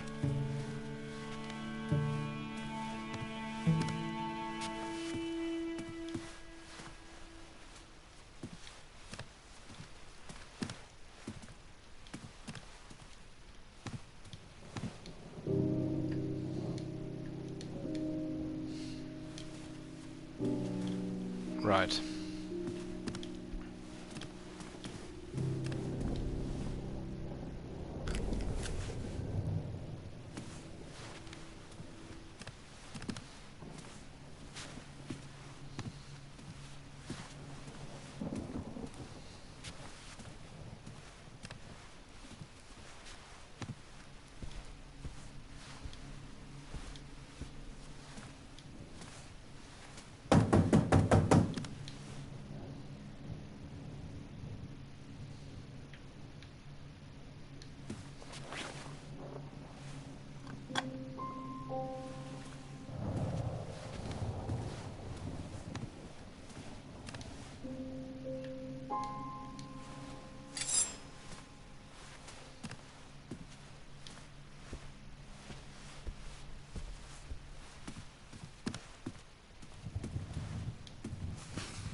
Why would I need two hands to shove that in?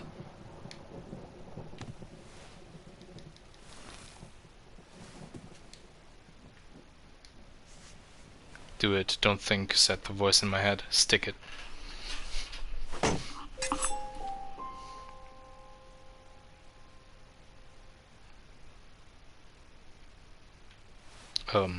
Okay.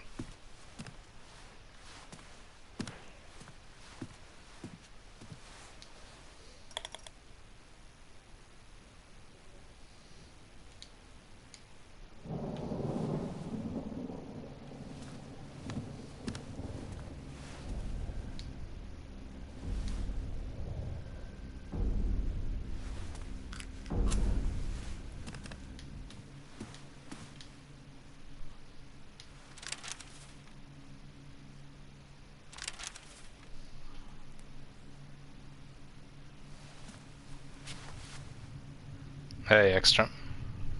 How you doing?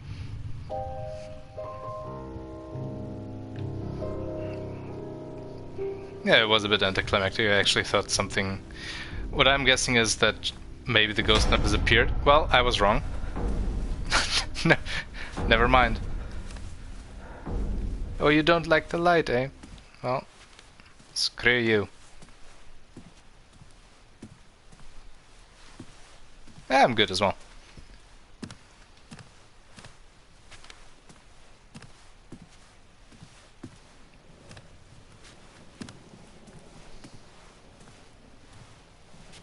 Finally done with Ni no Kuni too.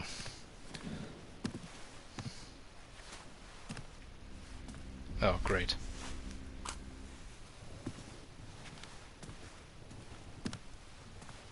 I'm going the wrong way. Surely.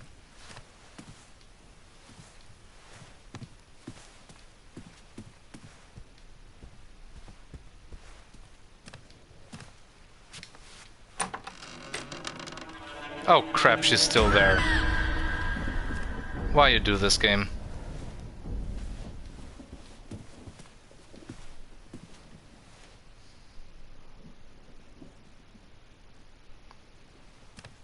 Oh yeah, in regards to Ni no Kuni, bad news. While most of the...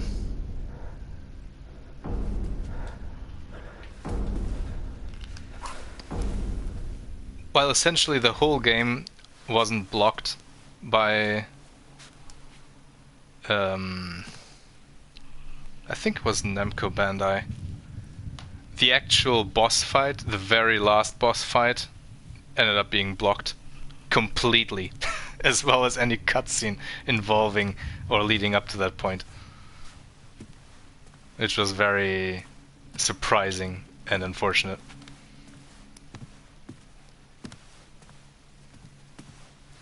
So that's not actually on there.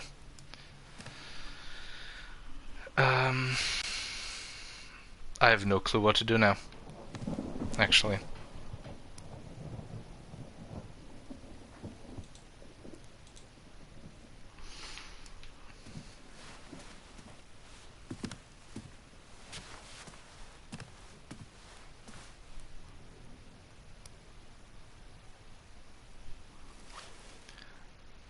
If you directly stream from the PS4, you can't unblock it.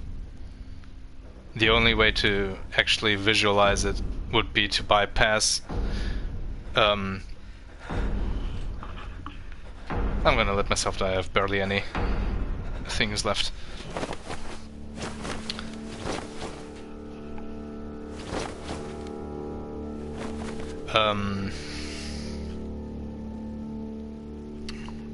You need a capture card to bypass it. And have it run through the capture card to avoid it being blocked. It's what they what they did with Persona 5 as well, where, as far as I know, they blocked the whole game, so you can only see anything if it's recorded through a capture device. Why would you keep wasting matches? Well, I'm gonna die again. He says, nah, not this one. I don't like this one either. It's gotta be the one named Henry.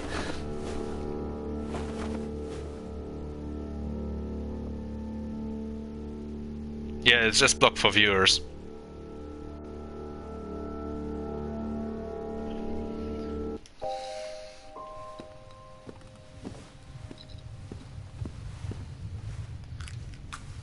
Please light. Yes, thank you.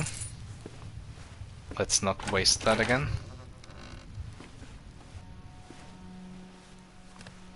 Okay, so...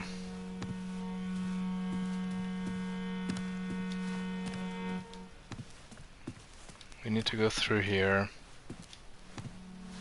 Pick up the knife. Oh, that's not the thing I need. Never mind. Go this way.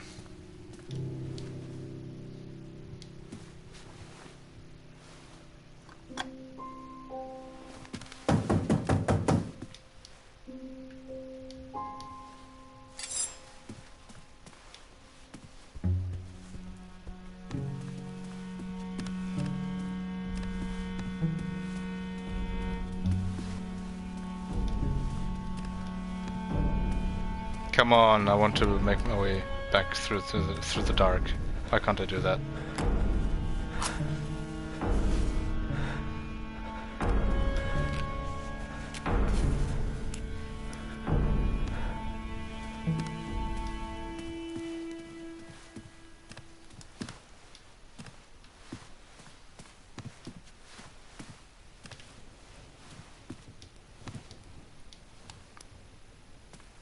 Okay, turn that on.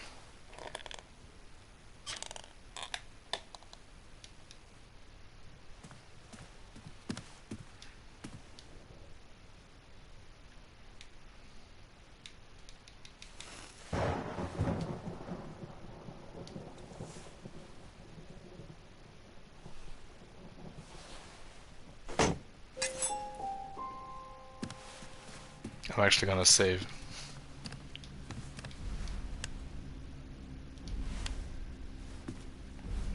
Or not. Sure.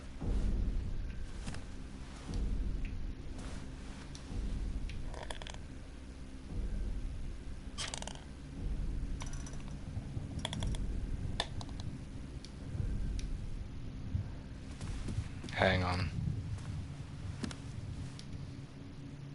Oh, I need another knife. I see what's going on.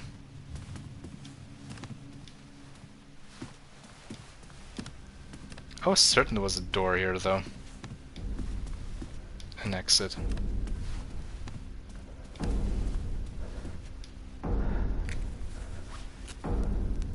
There it is. Must have been running against the door.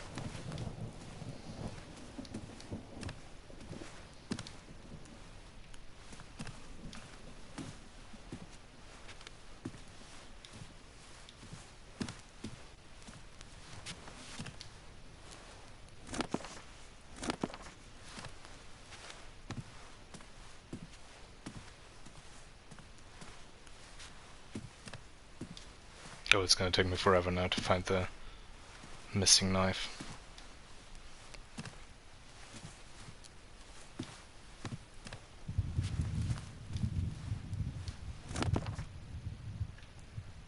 Think I had that already. Apparently not.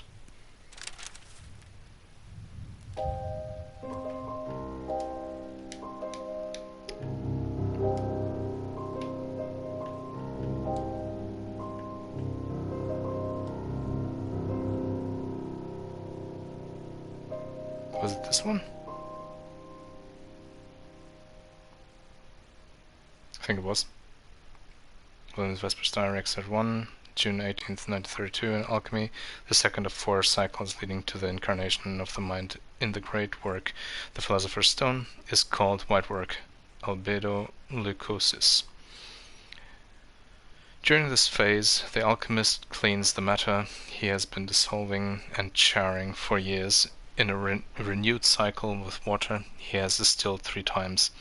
This is the time of the moon and the purification of matter by femininity.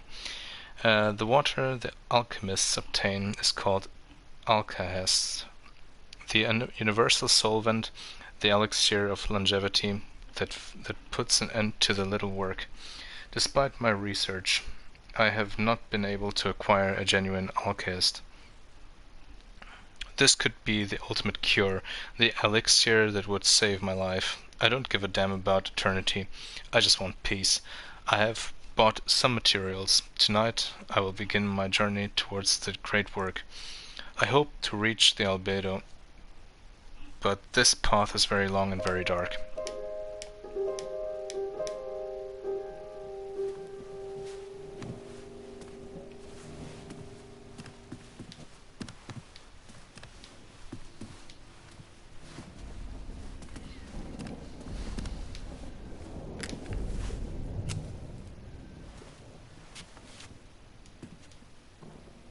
Maria Virginia. What did it say? The graves, 3 names, Maria, Irina, and Virginia. Was that it? Yeah. Yeah, those are the 3 pictures. Oh, this one I read.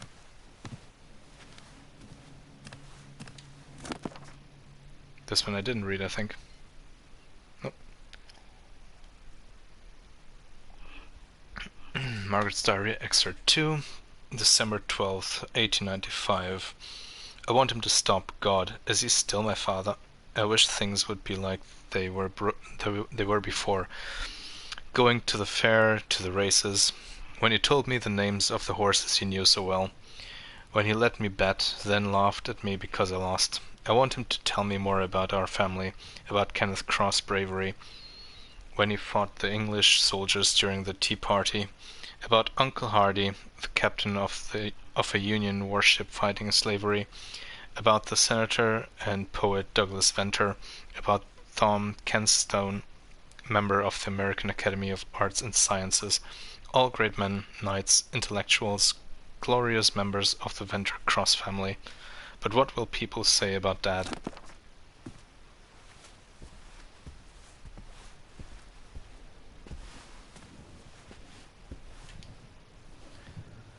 Disdainful stare was more and more discouraging as I watched it.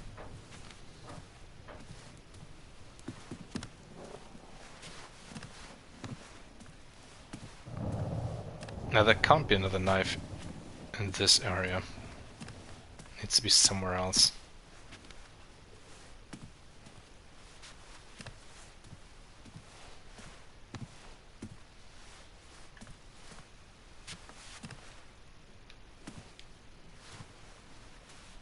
There was a light symbol just now.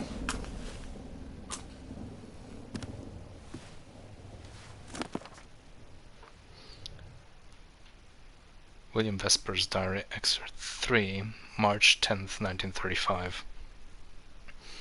The bone fragments and the weapons found by Rivera at the Mexican dig site of Teotihuacan, probably, maybe, are here at last. He was true to his word, but I still paid good money for it. The Mesoamerican pyramids of the site are among the biggest of the region, although they were built 2 centuries before Christ.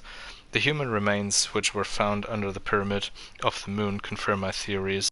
These victims were probably sacrifices. Rivera tells me he found at least four of them with their arms tied behind their back. They were sacrificed to the great goddess of Teotihuacan, a great honor. The knife is very well preserved.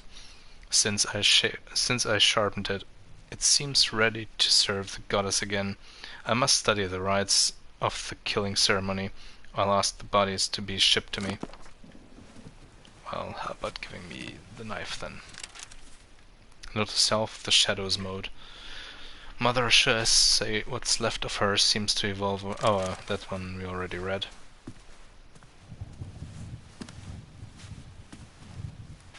Oh, there it is. Please turn on. Yeah. That's how it was supposed to be like. Made a discovery that would very well save my life. Electric light killed the ghost. Could death itself die?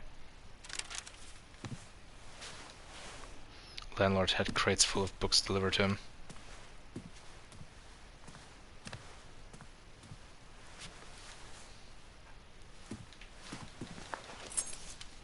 Recipes from France and French islands. Okay, good to know, but we're not about to cook, I hope.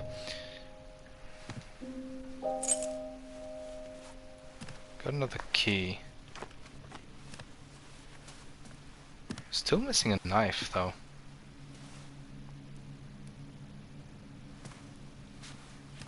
What's this key for?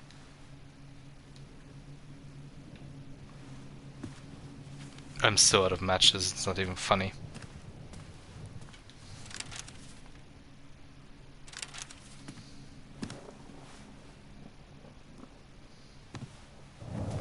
Oh, I know. I know what it's for.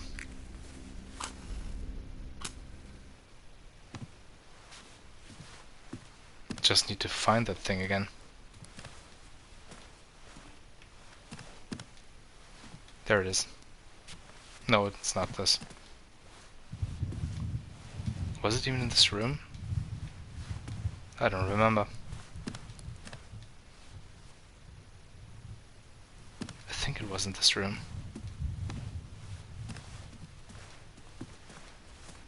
Oh, come on. Really?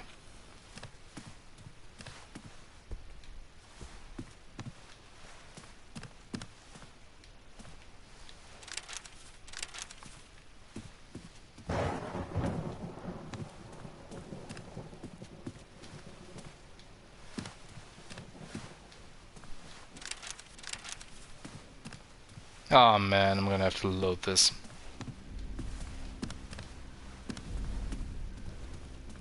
That is very disappointing.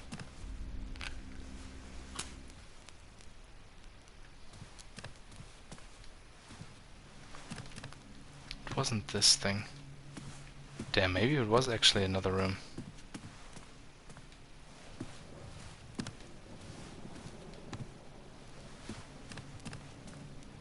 I was certain it wasn't here.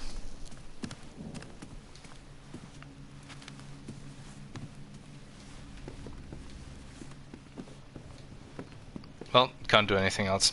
Oh, hang on, matches. Hooray! Did they maybe respawn?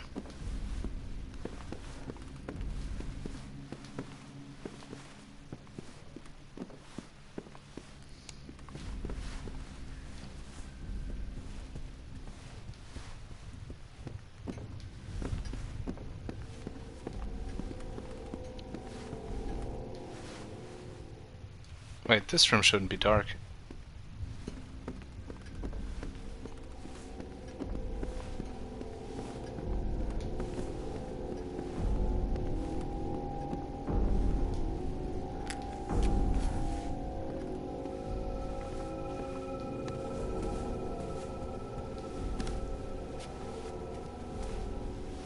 Oh, the ghost is in here. Well, crap.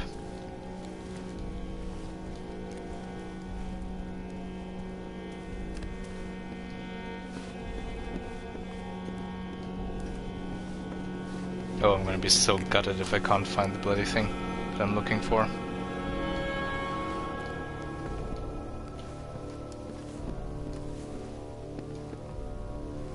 It was a box and some sort of cupboard.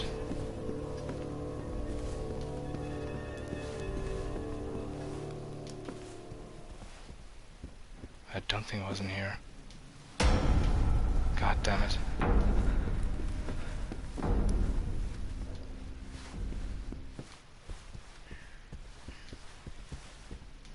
Welp. That's all she wrote. No more matches.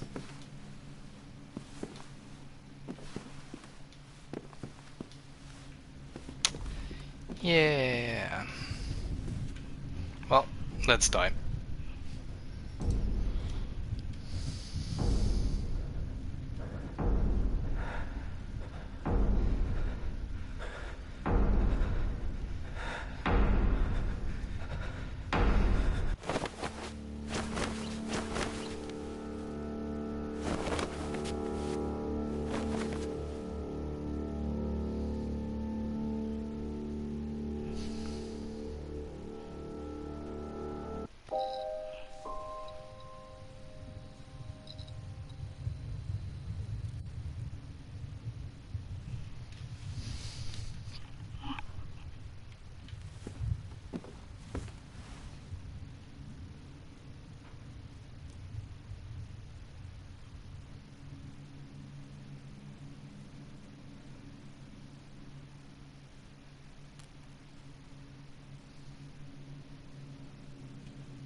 Well, here we go again.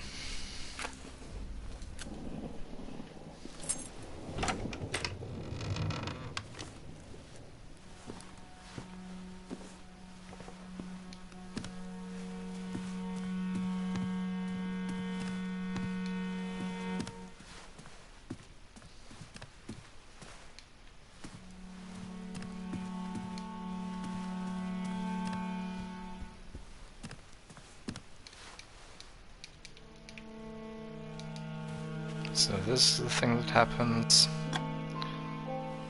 The knife is the thing that happens.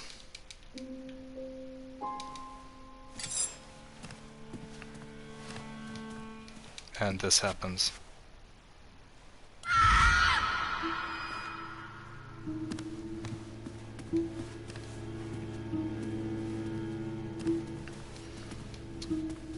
And of course, we had to run out of light before turning on that thing.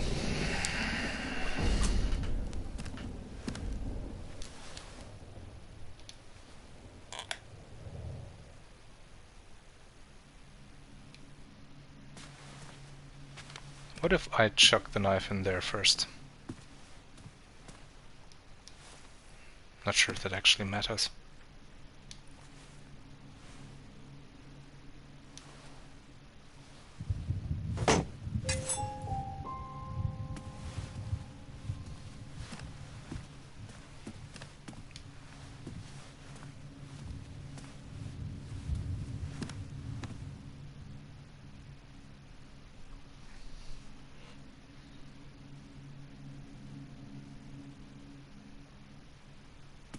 Wait a minute.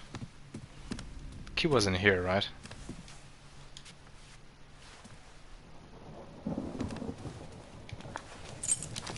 Yeah, there it is.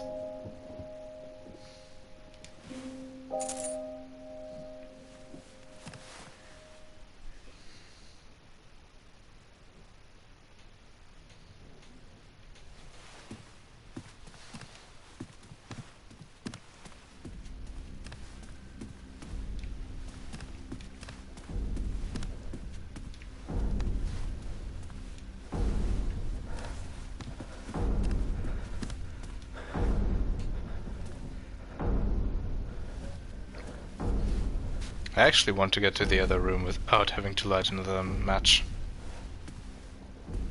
So, let's go.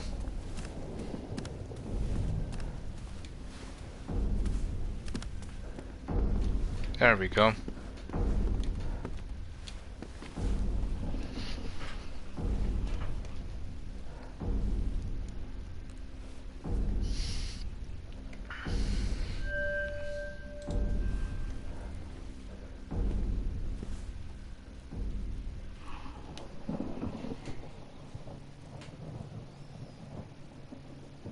Okay, so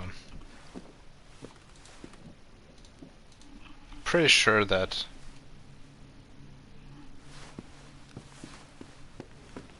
we actually don't have the knife in that room, so that's the entrance. Can't go there.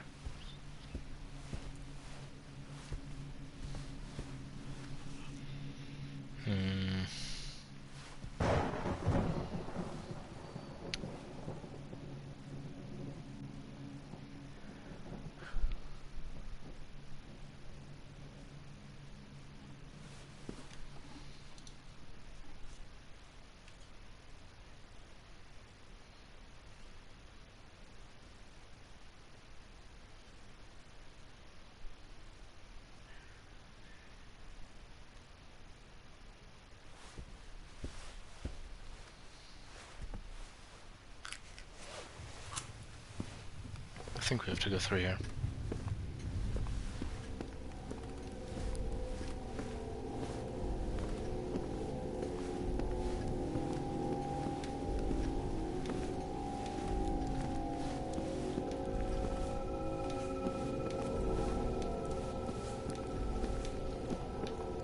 Not sure if someone turned off the light. That's not nice.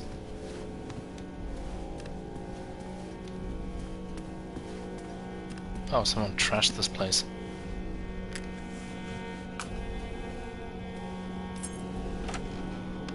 Oh, that's what the key was for. Okay. Oh, please let there be a light switch.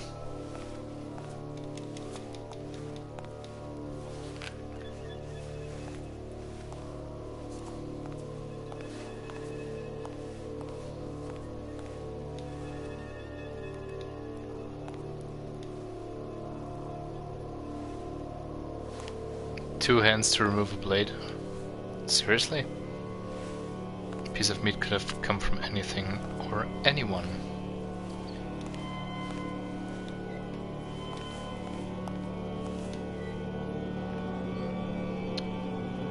Kitchen corridor. The case revealed which of the two light bulbs was lit. I didn't see it. There we go. Alright.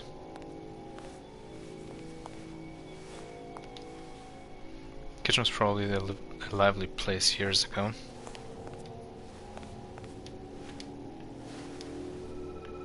Despite its tired look, the fridge was still working. Dishes in the sink were now full of life.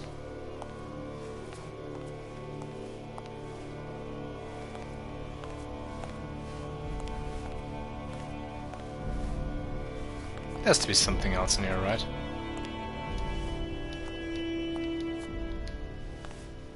Once a meal, no, an offering for flies.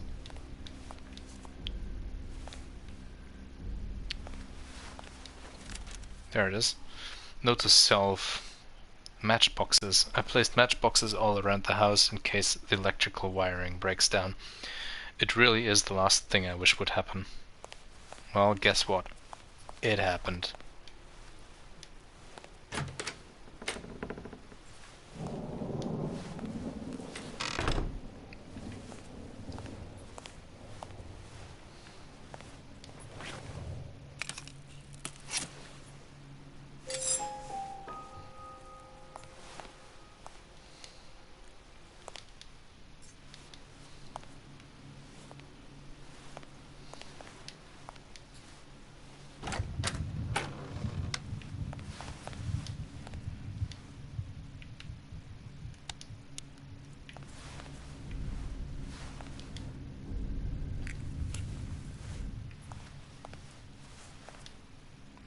Not sure what corridor it would light up.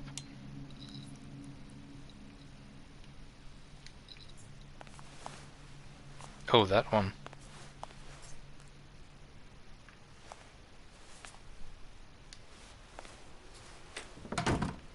No! Actually, I'm gonna keep that bit lit.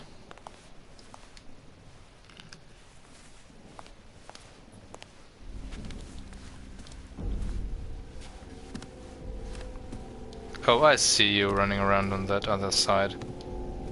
Of course, I'm stuck now.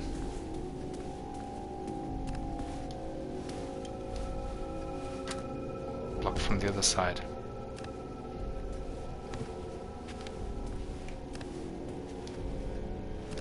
Why can't I light the fireplace?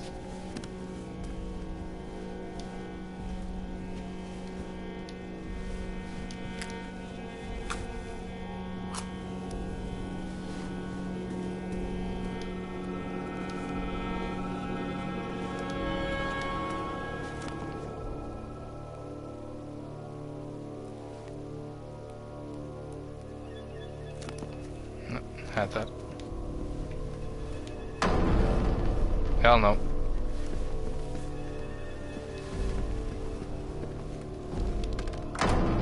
Oh my god. What?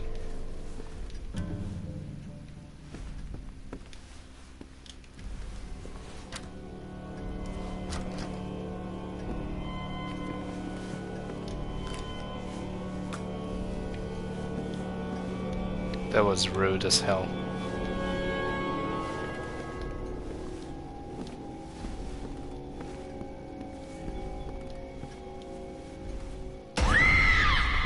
Shush now.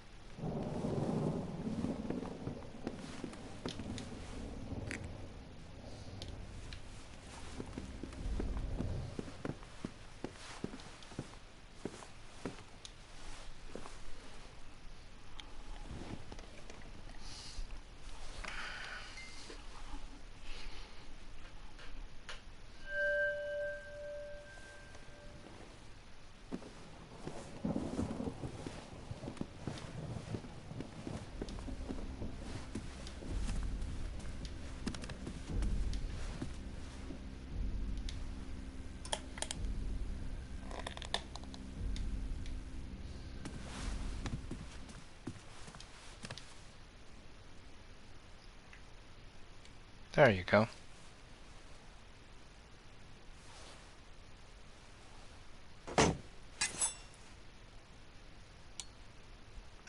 Mechanical clicking sounded like a relief to my soul. What actually clicked though?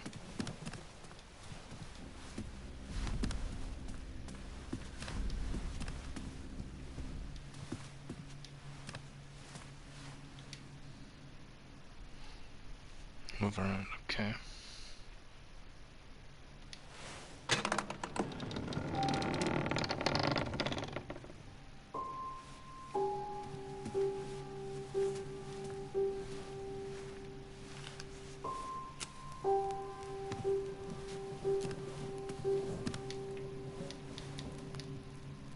Map on the ground floor would probably be helpful.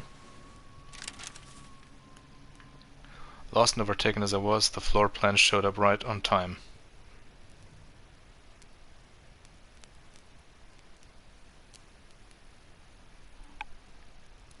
Wait, does it mean there's a second floor?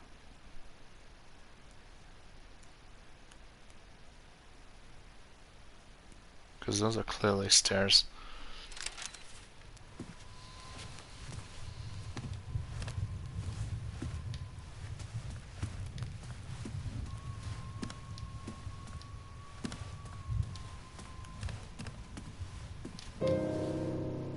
The press clippings were all referring to the Black Lake Wolf, some serial killer going after women in the area.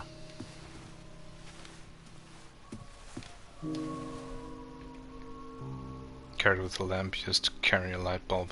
Great. Office door was guarded by one of those soulless bodies that filled the air with foul dust. My only chance of escaping was that lamp with no light bulb. Fate had escorted settle with me. Wait, what?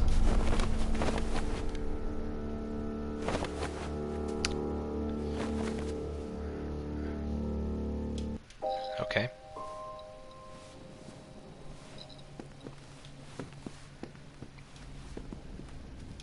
Good thing I saved on the way back.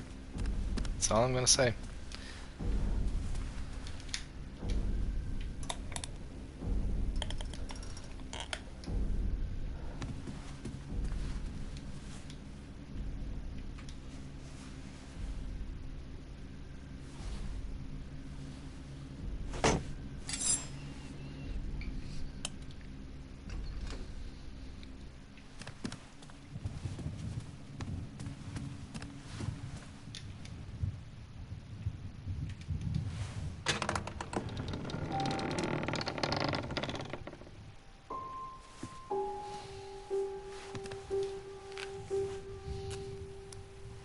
Okay, I guess we'll check this corner first.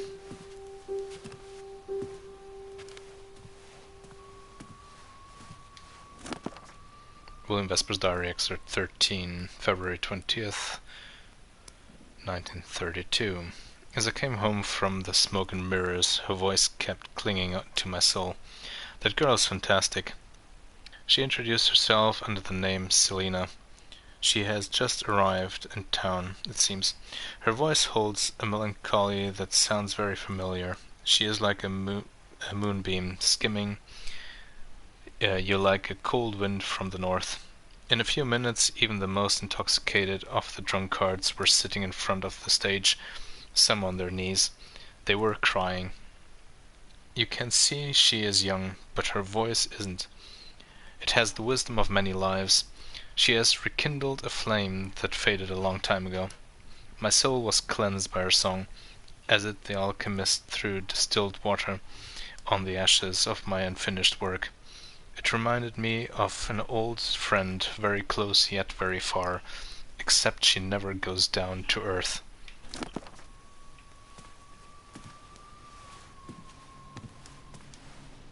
Selena Sandvik again. The owner had an obsession with a singer. Clearly. From Selena to William, excerpt 3. We spent the summer of 1935 partying. Jim is constantly introducing us to new people. It is his job as a producer, he says. He pays for everything. He always makes me drink too much, arguing that Scandinavian girls can drink. Well, I can't. But I love alcohol. I enjoy whiskey and I often end up drunk. We play one concert after the other all along the coast. At the end of the show, people come to see me, offer me flowers, tell me they wouldn't miss any of my performances for any reason. It's hard to believe, but I feel I am changing already. My eyes are getting used to the spotlights. I feel more comfortable on stage and I learn how to seduce the audience, how to seduce men as well. They like me, they think I'm beautiful and they take advantage of it. We rehearse at Gats. He is our drummer. As he has a spare room, I end up living there for good. My parents try to stop me, but I'm growing up, and there is nothing they could do. I believe they figured how all this would end.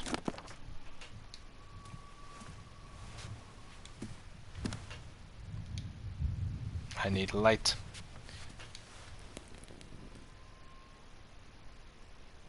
What happened? Did I turn on light? I'm not sure. I did. Okay. Good.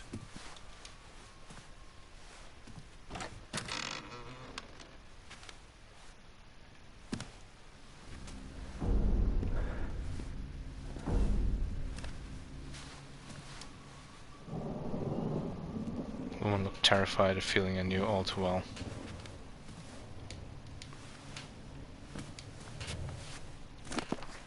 The picture. August 28th, 1912, William's first record, Debussy's Clair de Lune. Or de Lune. I have no idea. My French is very rusty.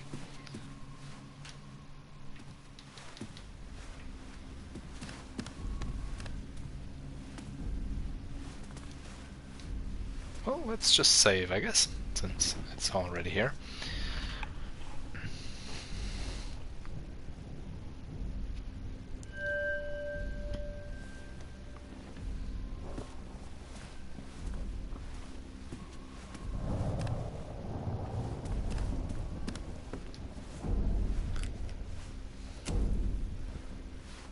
Good thing I decided to light up this bit of the corridor instead of the kitchen.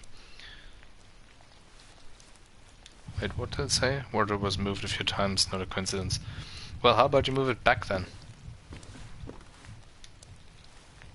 The place felt besieged.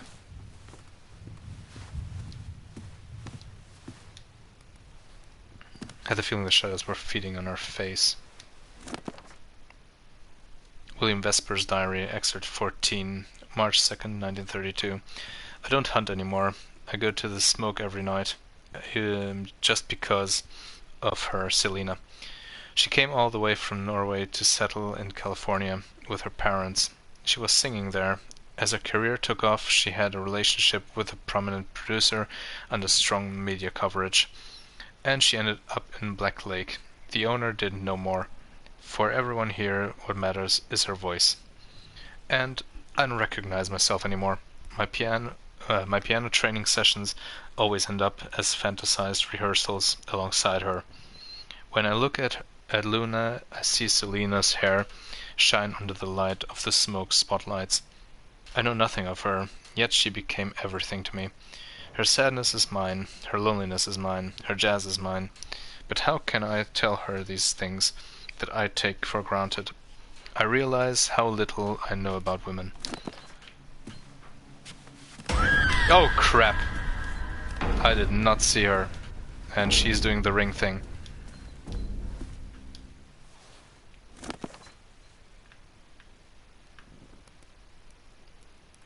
October 29th, 1938.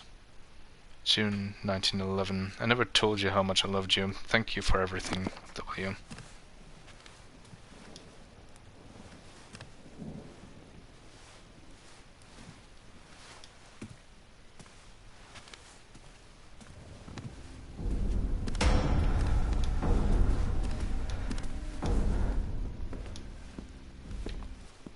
Can't you move that thing, seriously?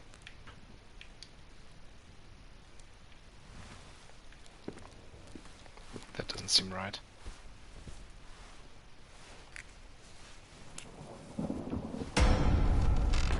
Oh, Bollocks.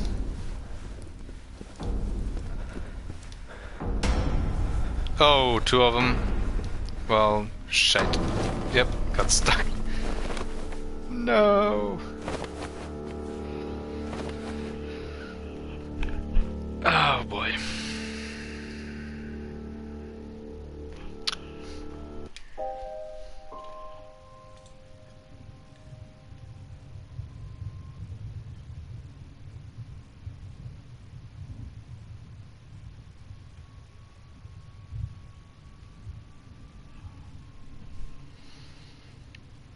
Let's see. There wasn't really anything on the left side, it seems. Or on the right, well, actually nothing. There must be something in that room.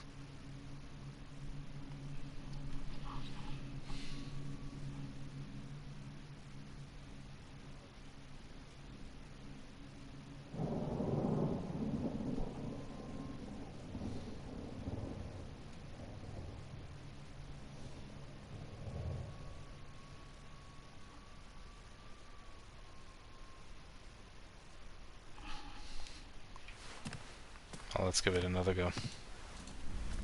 Oh! Well, she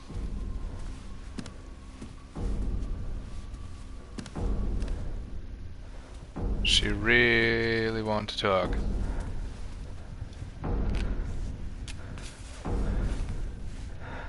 Oh, what? Come on, man.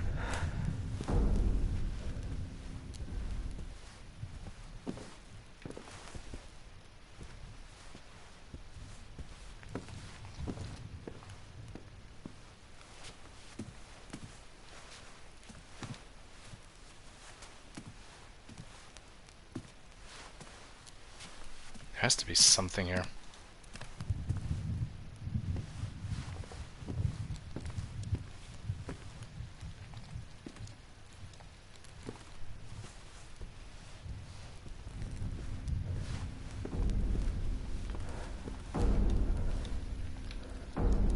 William Vesper, there were many shades in Ben's face.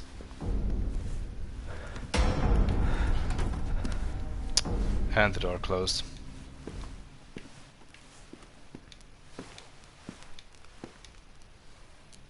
Three women, sisters maybe, strangely enough, one of them was smiling.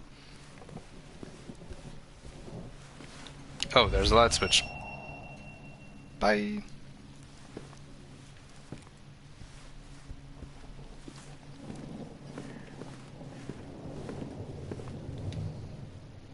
A wooden African statue, a man or a god.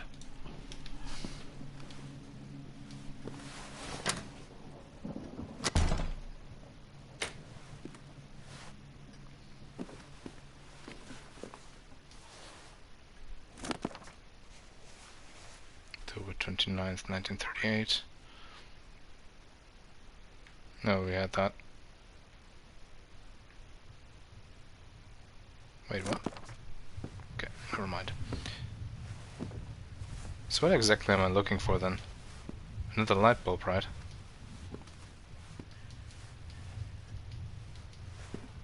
European mountains felt so far away.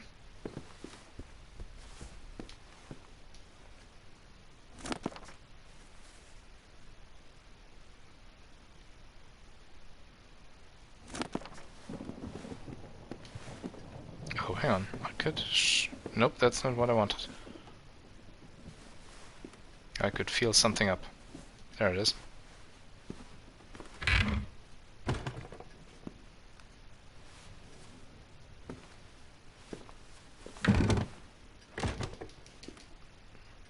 Come on.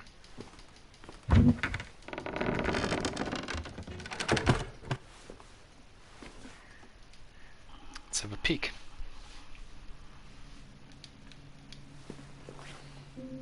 The light bulb had nothing to do here. Where was it stand?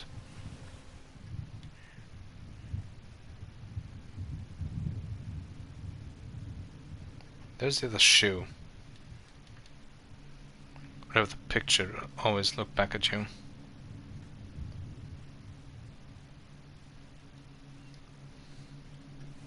So we can't go back through that door, which means we need to go around again. It's a bit of a bummer. Oh, the screen was a bit weird.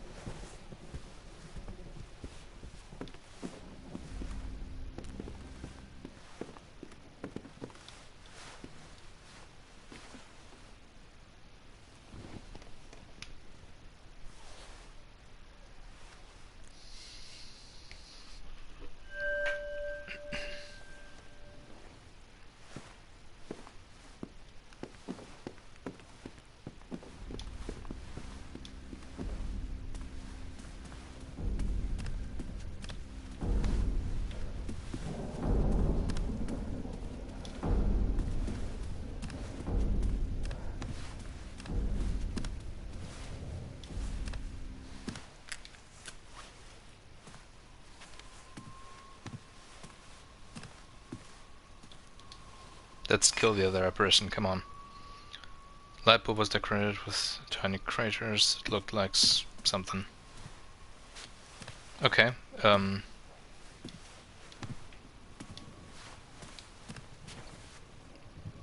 hopefully this works. Switch didn't do anything. What did it say? The wire was probably unplugged. Yeah, we established that already. Why didn't you shove the thing out of the way? Disappearances, September 20th, 1934. For over a year, Boston has witnessed a number of troubling disappearances. There are now 13 cases of missing women unsolved, despite multiple searches by the police and community. The women are from the lower socio-economic stratum of society and aged 20 to 50. 8 of them were notorious prostitutes from the red light districts of Jamesport, Livingston, Black Lake, Crescent Bay, and Tardy, where most women were abducted. The rate of these disappearances has escalated in the last couple of months, with almost one abduction per week. Human trafficking, murders. The police are definitely following a criminal lead, and they encourage women to be very careful. Yet a growing rumor is accusing the law enforcement agencies to tread too lightly, considering that it is, according to them, the work of one or multiple urban predators.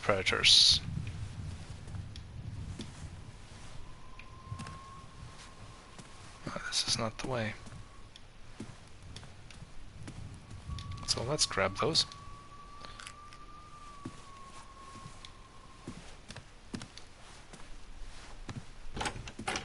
And someone decided to turn off the light again.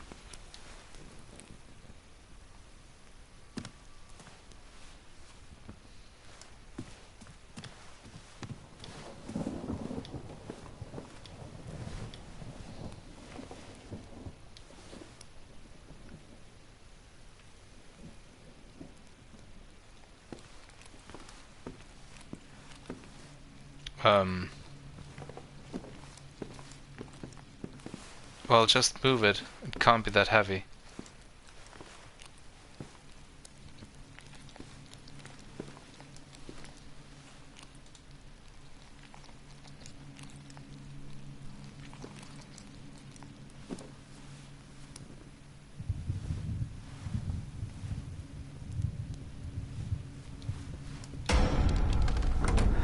Why is it back?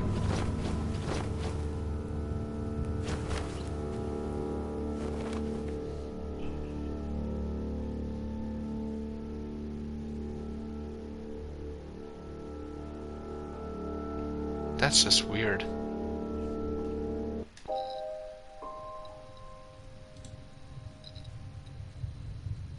It gave me a prompt on the right side.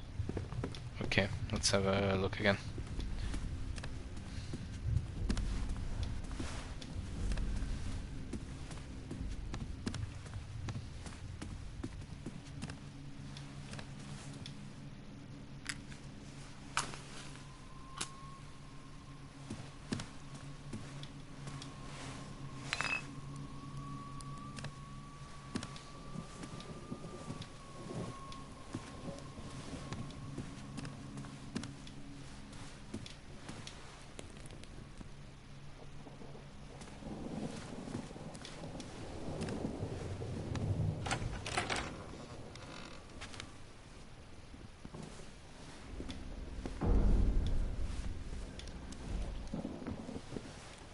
Oh yeah, the prompt is on. Oh, there it is. You're right.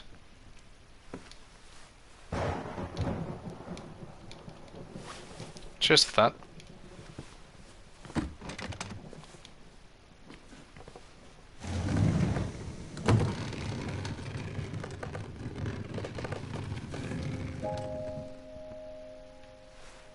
I wonder if it was there the first time round when I went into this room. Oh crap.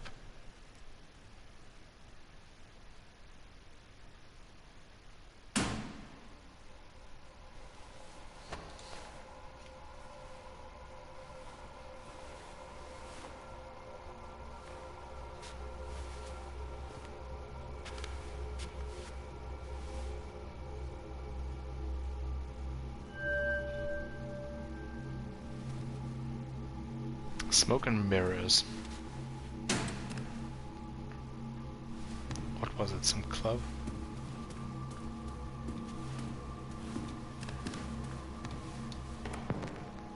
Oh no, something here was definitely wrong. You think?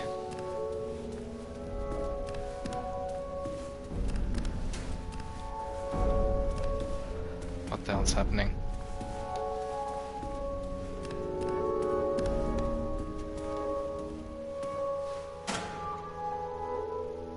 Didn't make sense.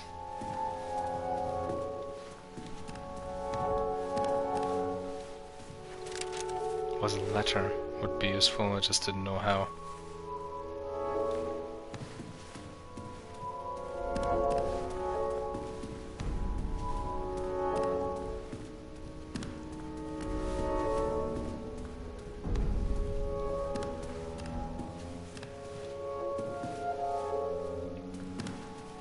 Oh, I already know. Selena.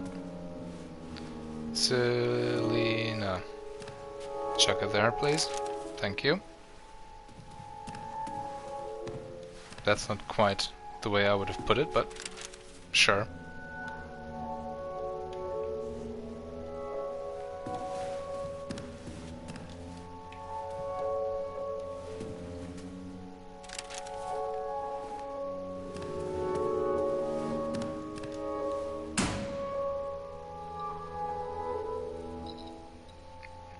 Just give there, I could see the lights.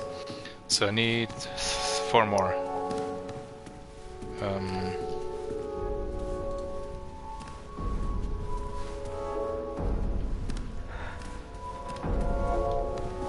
Well, I found an L and an A and an E. Can I pick them all up, maybe? Or do I have to go one by one? Give me that. And give me... Come on. Come on. Come on. There we go. It's like he's an old man trying to get up when he's crouched.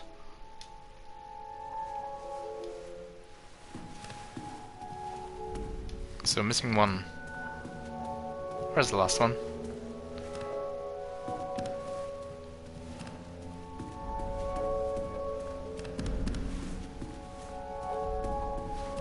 Maybe this way.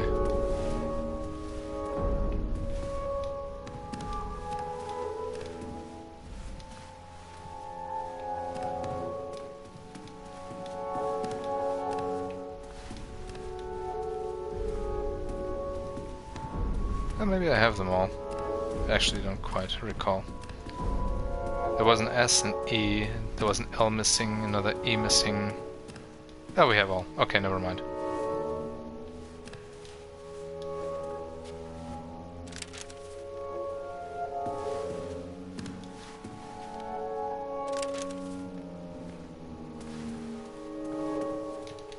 Do I win?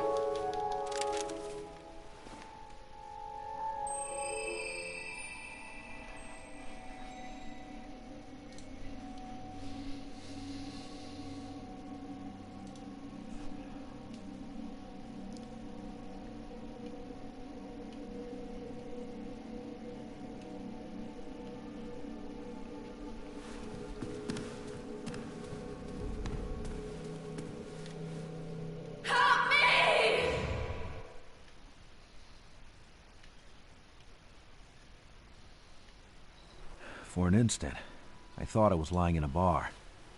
That Selena was just a dream born from a whiskey bottle. But no whiskey would send you this kind of angel. She was watching over me.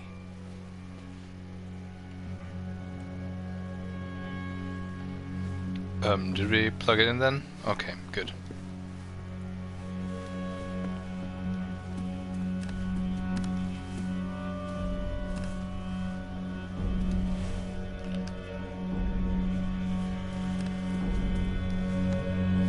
Let's just save.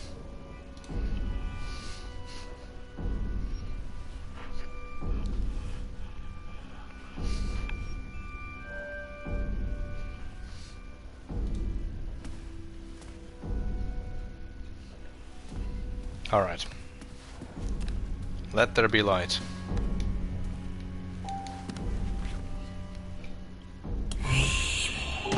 Yeah, rip. Exactly.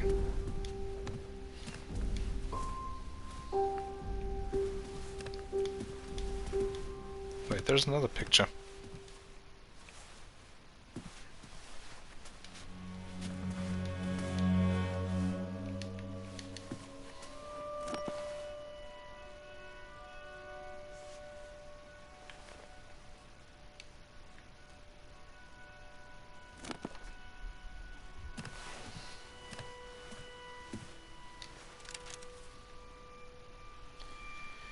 Victim's Note 1. Dear Mom, please do not worry. Robert's salary was cut by 50%, but he should be able to keep his job. That's how it goes with a crisis. Even if it means we have to live with 20 to 25 bucks a week, I try to barter and I do a few things here and there in exchange for food. To avoid wasting gas, I cook several meals at a time. I collect used clothes and stitch them back into shape, and of course, I only buy bread when it's 1 day old. At least when the bread is hard, the boys don't gobble it up in no time. But we are lucky. Neither of them got sick. Winter is coming though. Last week we went to the cinema with Paul, and we saw The Blue Angel with Marlene Dietrich. What a woman.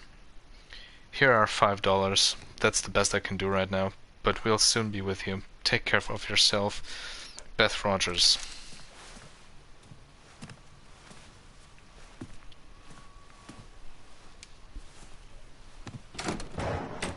I guess we are going through here then.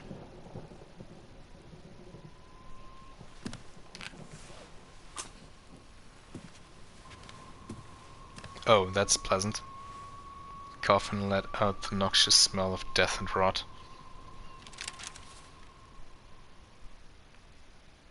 Officer was guarded by one of those soulless bodies that fill the air with foul dust. My only chance of escaping was that lamp with no light bulb.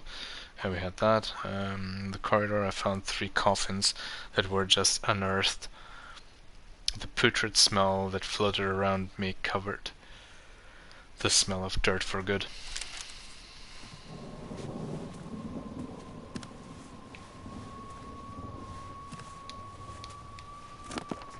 William Vesper's Diary, Excerpt 8, November 21st, 1990. No, 1919.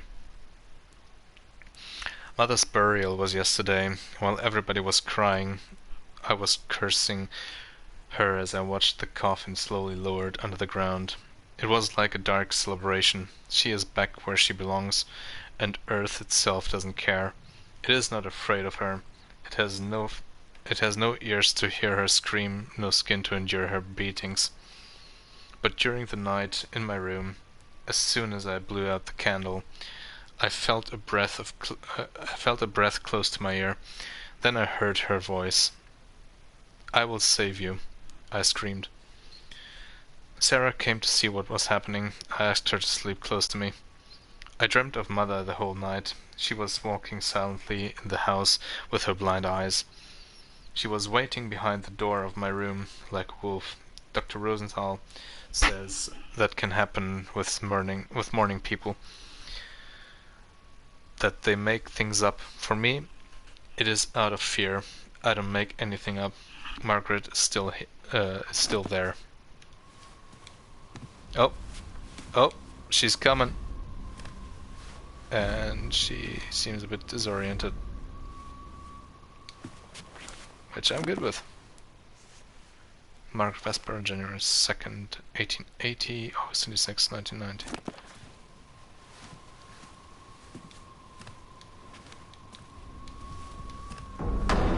Oh crap.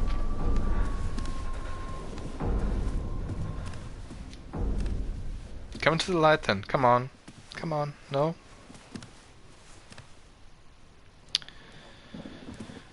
Ah, this is gonna suck.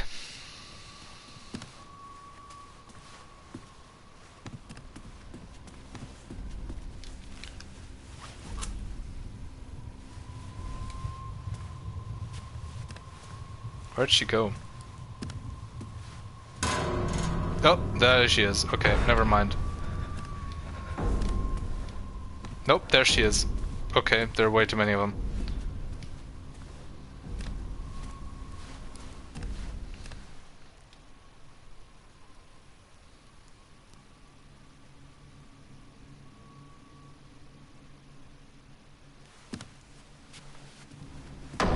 Oh, god damn it. And she got me. You're in the light though. Come on.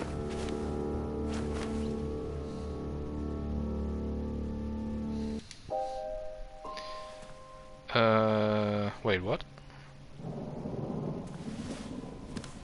Oh, right.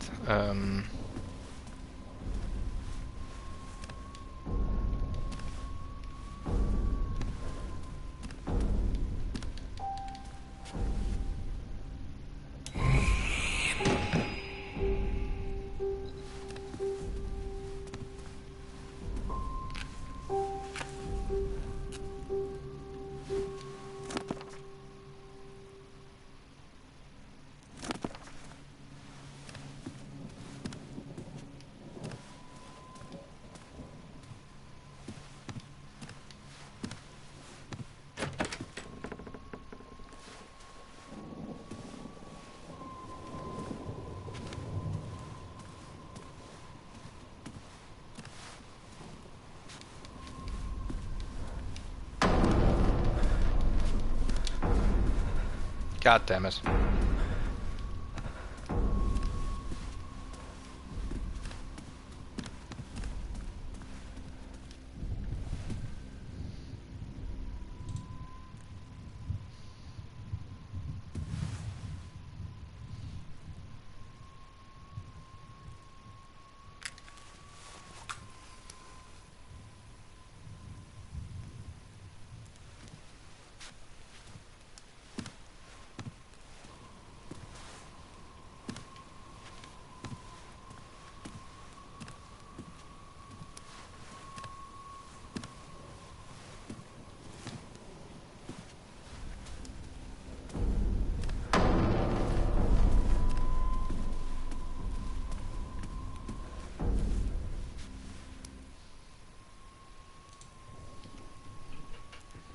Okay, this is getting tricky.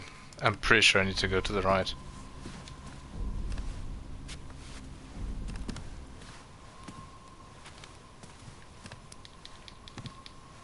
Nothing I can interact with though.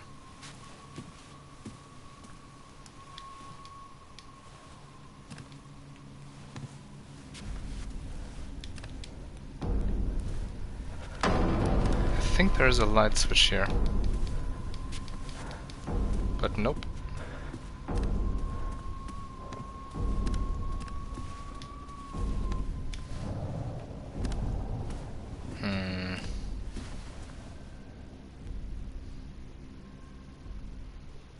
I definitely can't go up the stairs.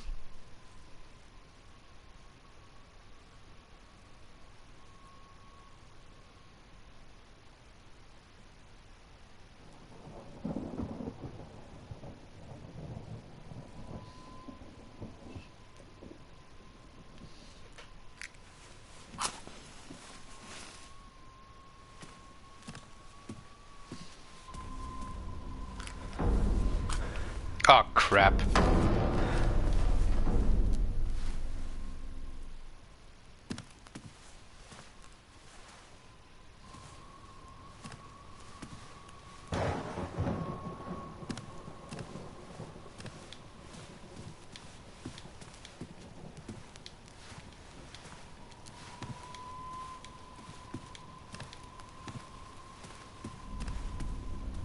There it is.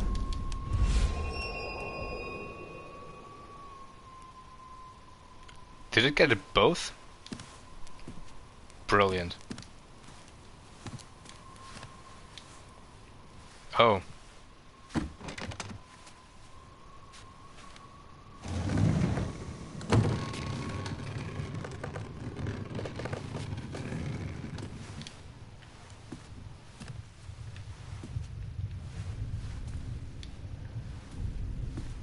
Yeah, I'm not sure I want to go there.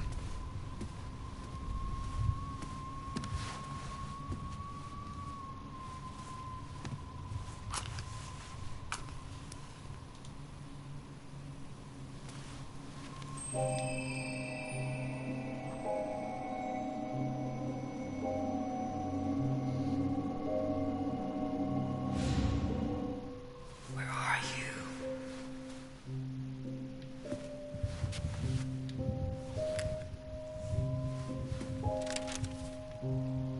Selena climbed the stairs like a star, contrary to me. She knew where she was going. I decided to follow her, hoping for the best, but expecting the worst. Okay, you know what? Let's just have a quick look here after all. Also, Victim's Note 2, Dear Dr. Malloy. I went to the clinic to visit James. He is so weak. According to the doctor, this is the result of the belladonna enemas. Anyway, when he saw me, he started crying. It broke my heart. I will ask them to stop with the withdrawal treatment, as I soon won't be able to pay for it anyway.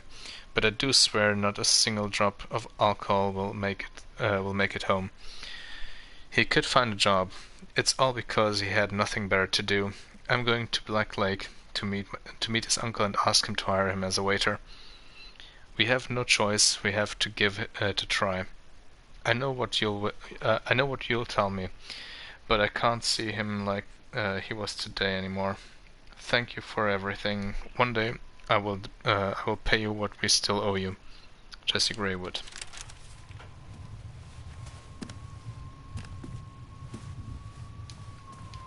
Hang on.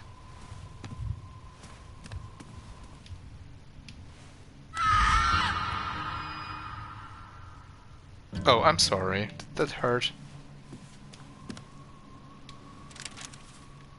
Note to self. I unlocked myself. I took the initiative to block certain doors after some dangerous encounters with Mother. It seems to be working, even if her body defies the law of physics. I noticed that during the darkest nights she was able to walk in the garden, so I blocked the shutters and windows. At times, though, the wind manages to open them. This is preposterous. This house is turning into a tomb of a pharaoh.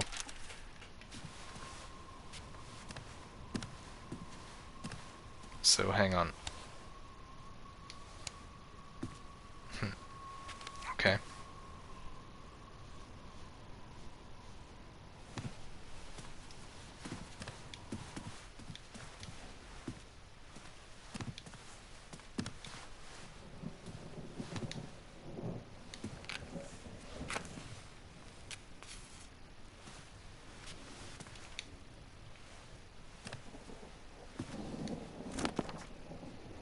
William Vesper's Diary, Excerpt 14. I think I got this one already. Yeah.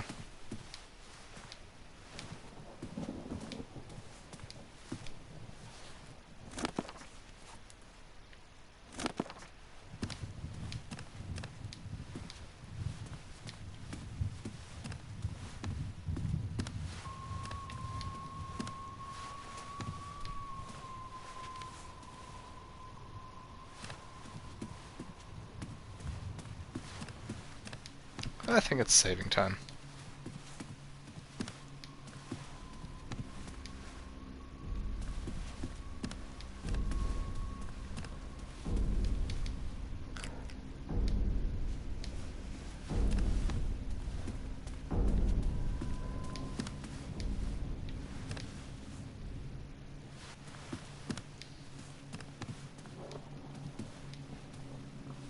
Someone keeps turning off the light, which is kind of annoying.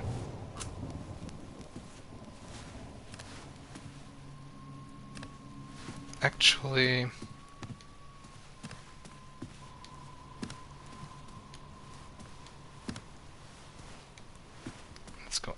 first.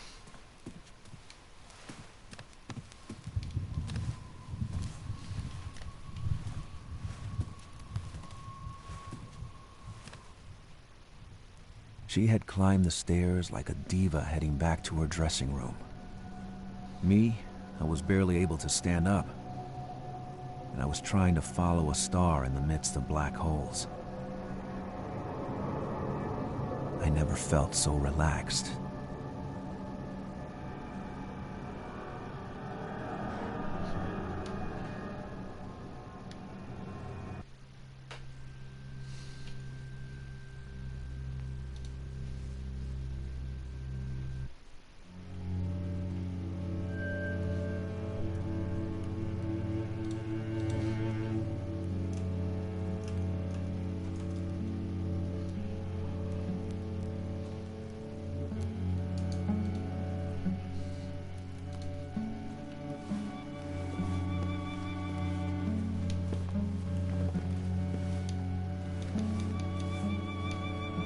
Martin had already seen was like a what?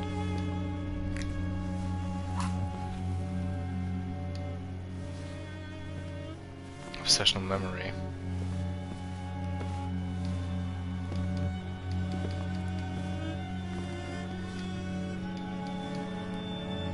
Couple had fallen off the wall, a symbol of the fate.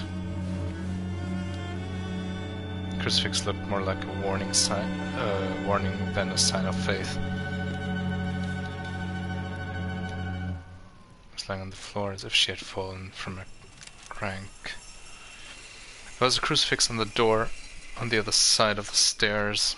If this was some attempt to ward off evil, it was clearly a failure. Ice Venture Cruises. The world keeps getting smaller, and so are untouched lands. With Ice Venture Cruises, take adventure where no one else has set foot. The Arctic is the adventure you dream of. Its icy, empty, and limitless landscapes. Its days and nights, with no end, will forever change the way you see the world. Will you dare to set foot on eternal ice? Come navigate the Baffin Bay.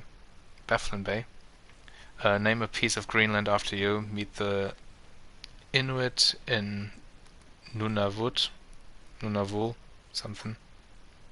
Nunavut. Ice Venture Cruises will keep you warm and comfortable while you enjoy the adventure of a lifetime.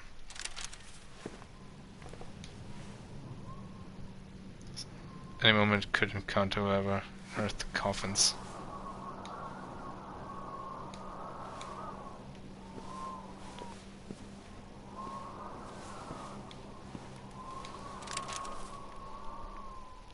From Henry to Margaret. Margaret, the day I touched your cold hand for the first time, I knew we would never love each other. I am surprised you could actually give birth to a creature as kind as William. Actually, I like to believe life chose the best for him, in spite of everything, in spite of you. I don't have much longer to live. I'm dead already for you. So be it. But I need to write about the future, about William, and about Vesper Co. I have passed my instructions to my old friend and assistant Jack Winterstone. My father always wanted that the head of the company would be a Vesper. William, my only heir, is but a child.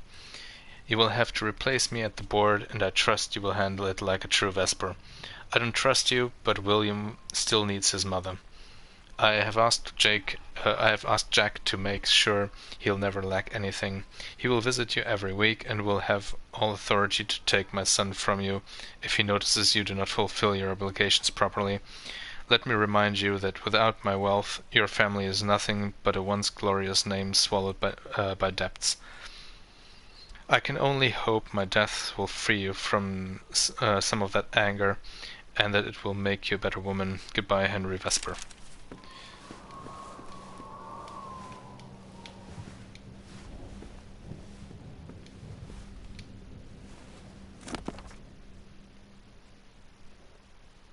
Henry Vesper, October 15th, 1874, August 26th, 1913. Peace, finally.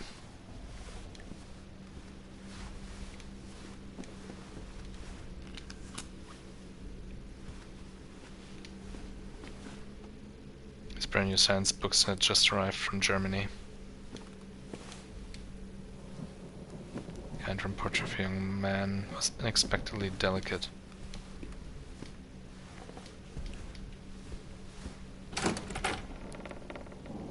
Wait, it had a save symbol on it.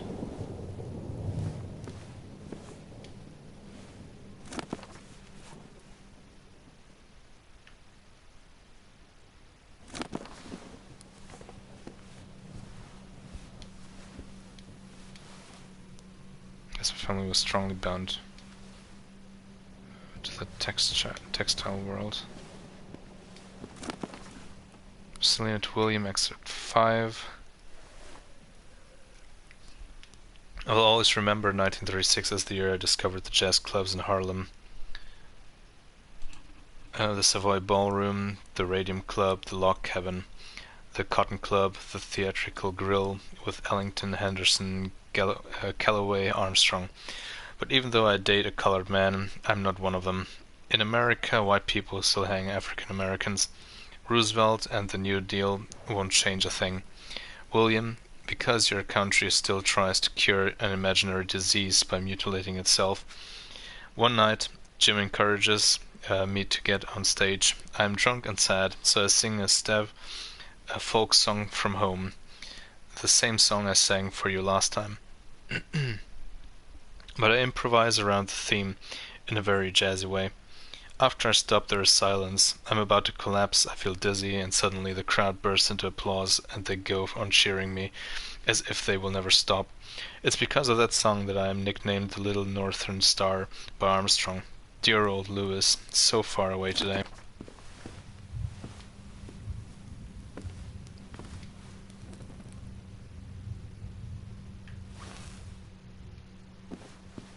Sure enough. Save.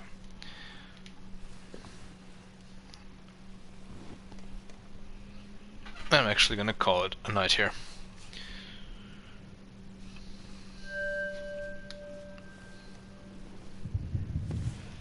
If I actually knew there wasn't too much time left, I might have gone on, but not knowing that, I'd rather not sit here for another 3 hours or so. So the rest will be tomorrow. So I need to change the event list a bit.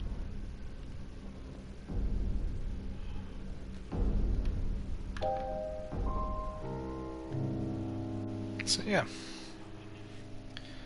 pretty interesting so far, gotta say.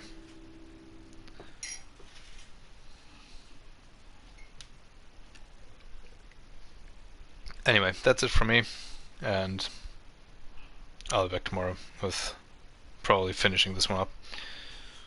And if it doesn't take too long, then I'll throw another game in as well.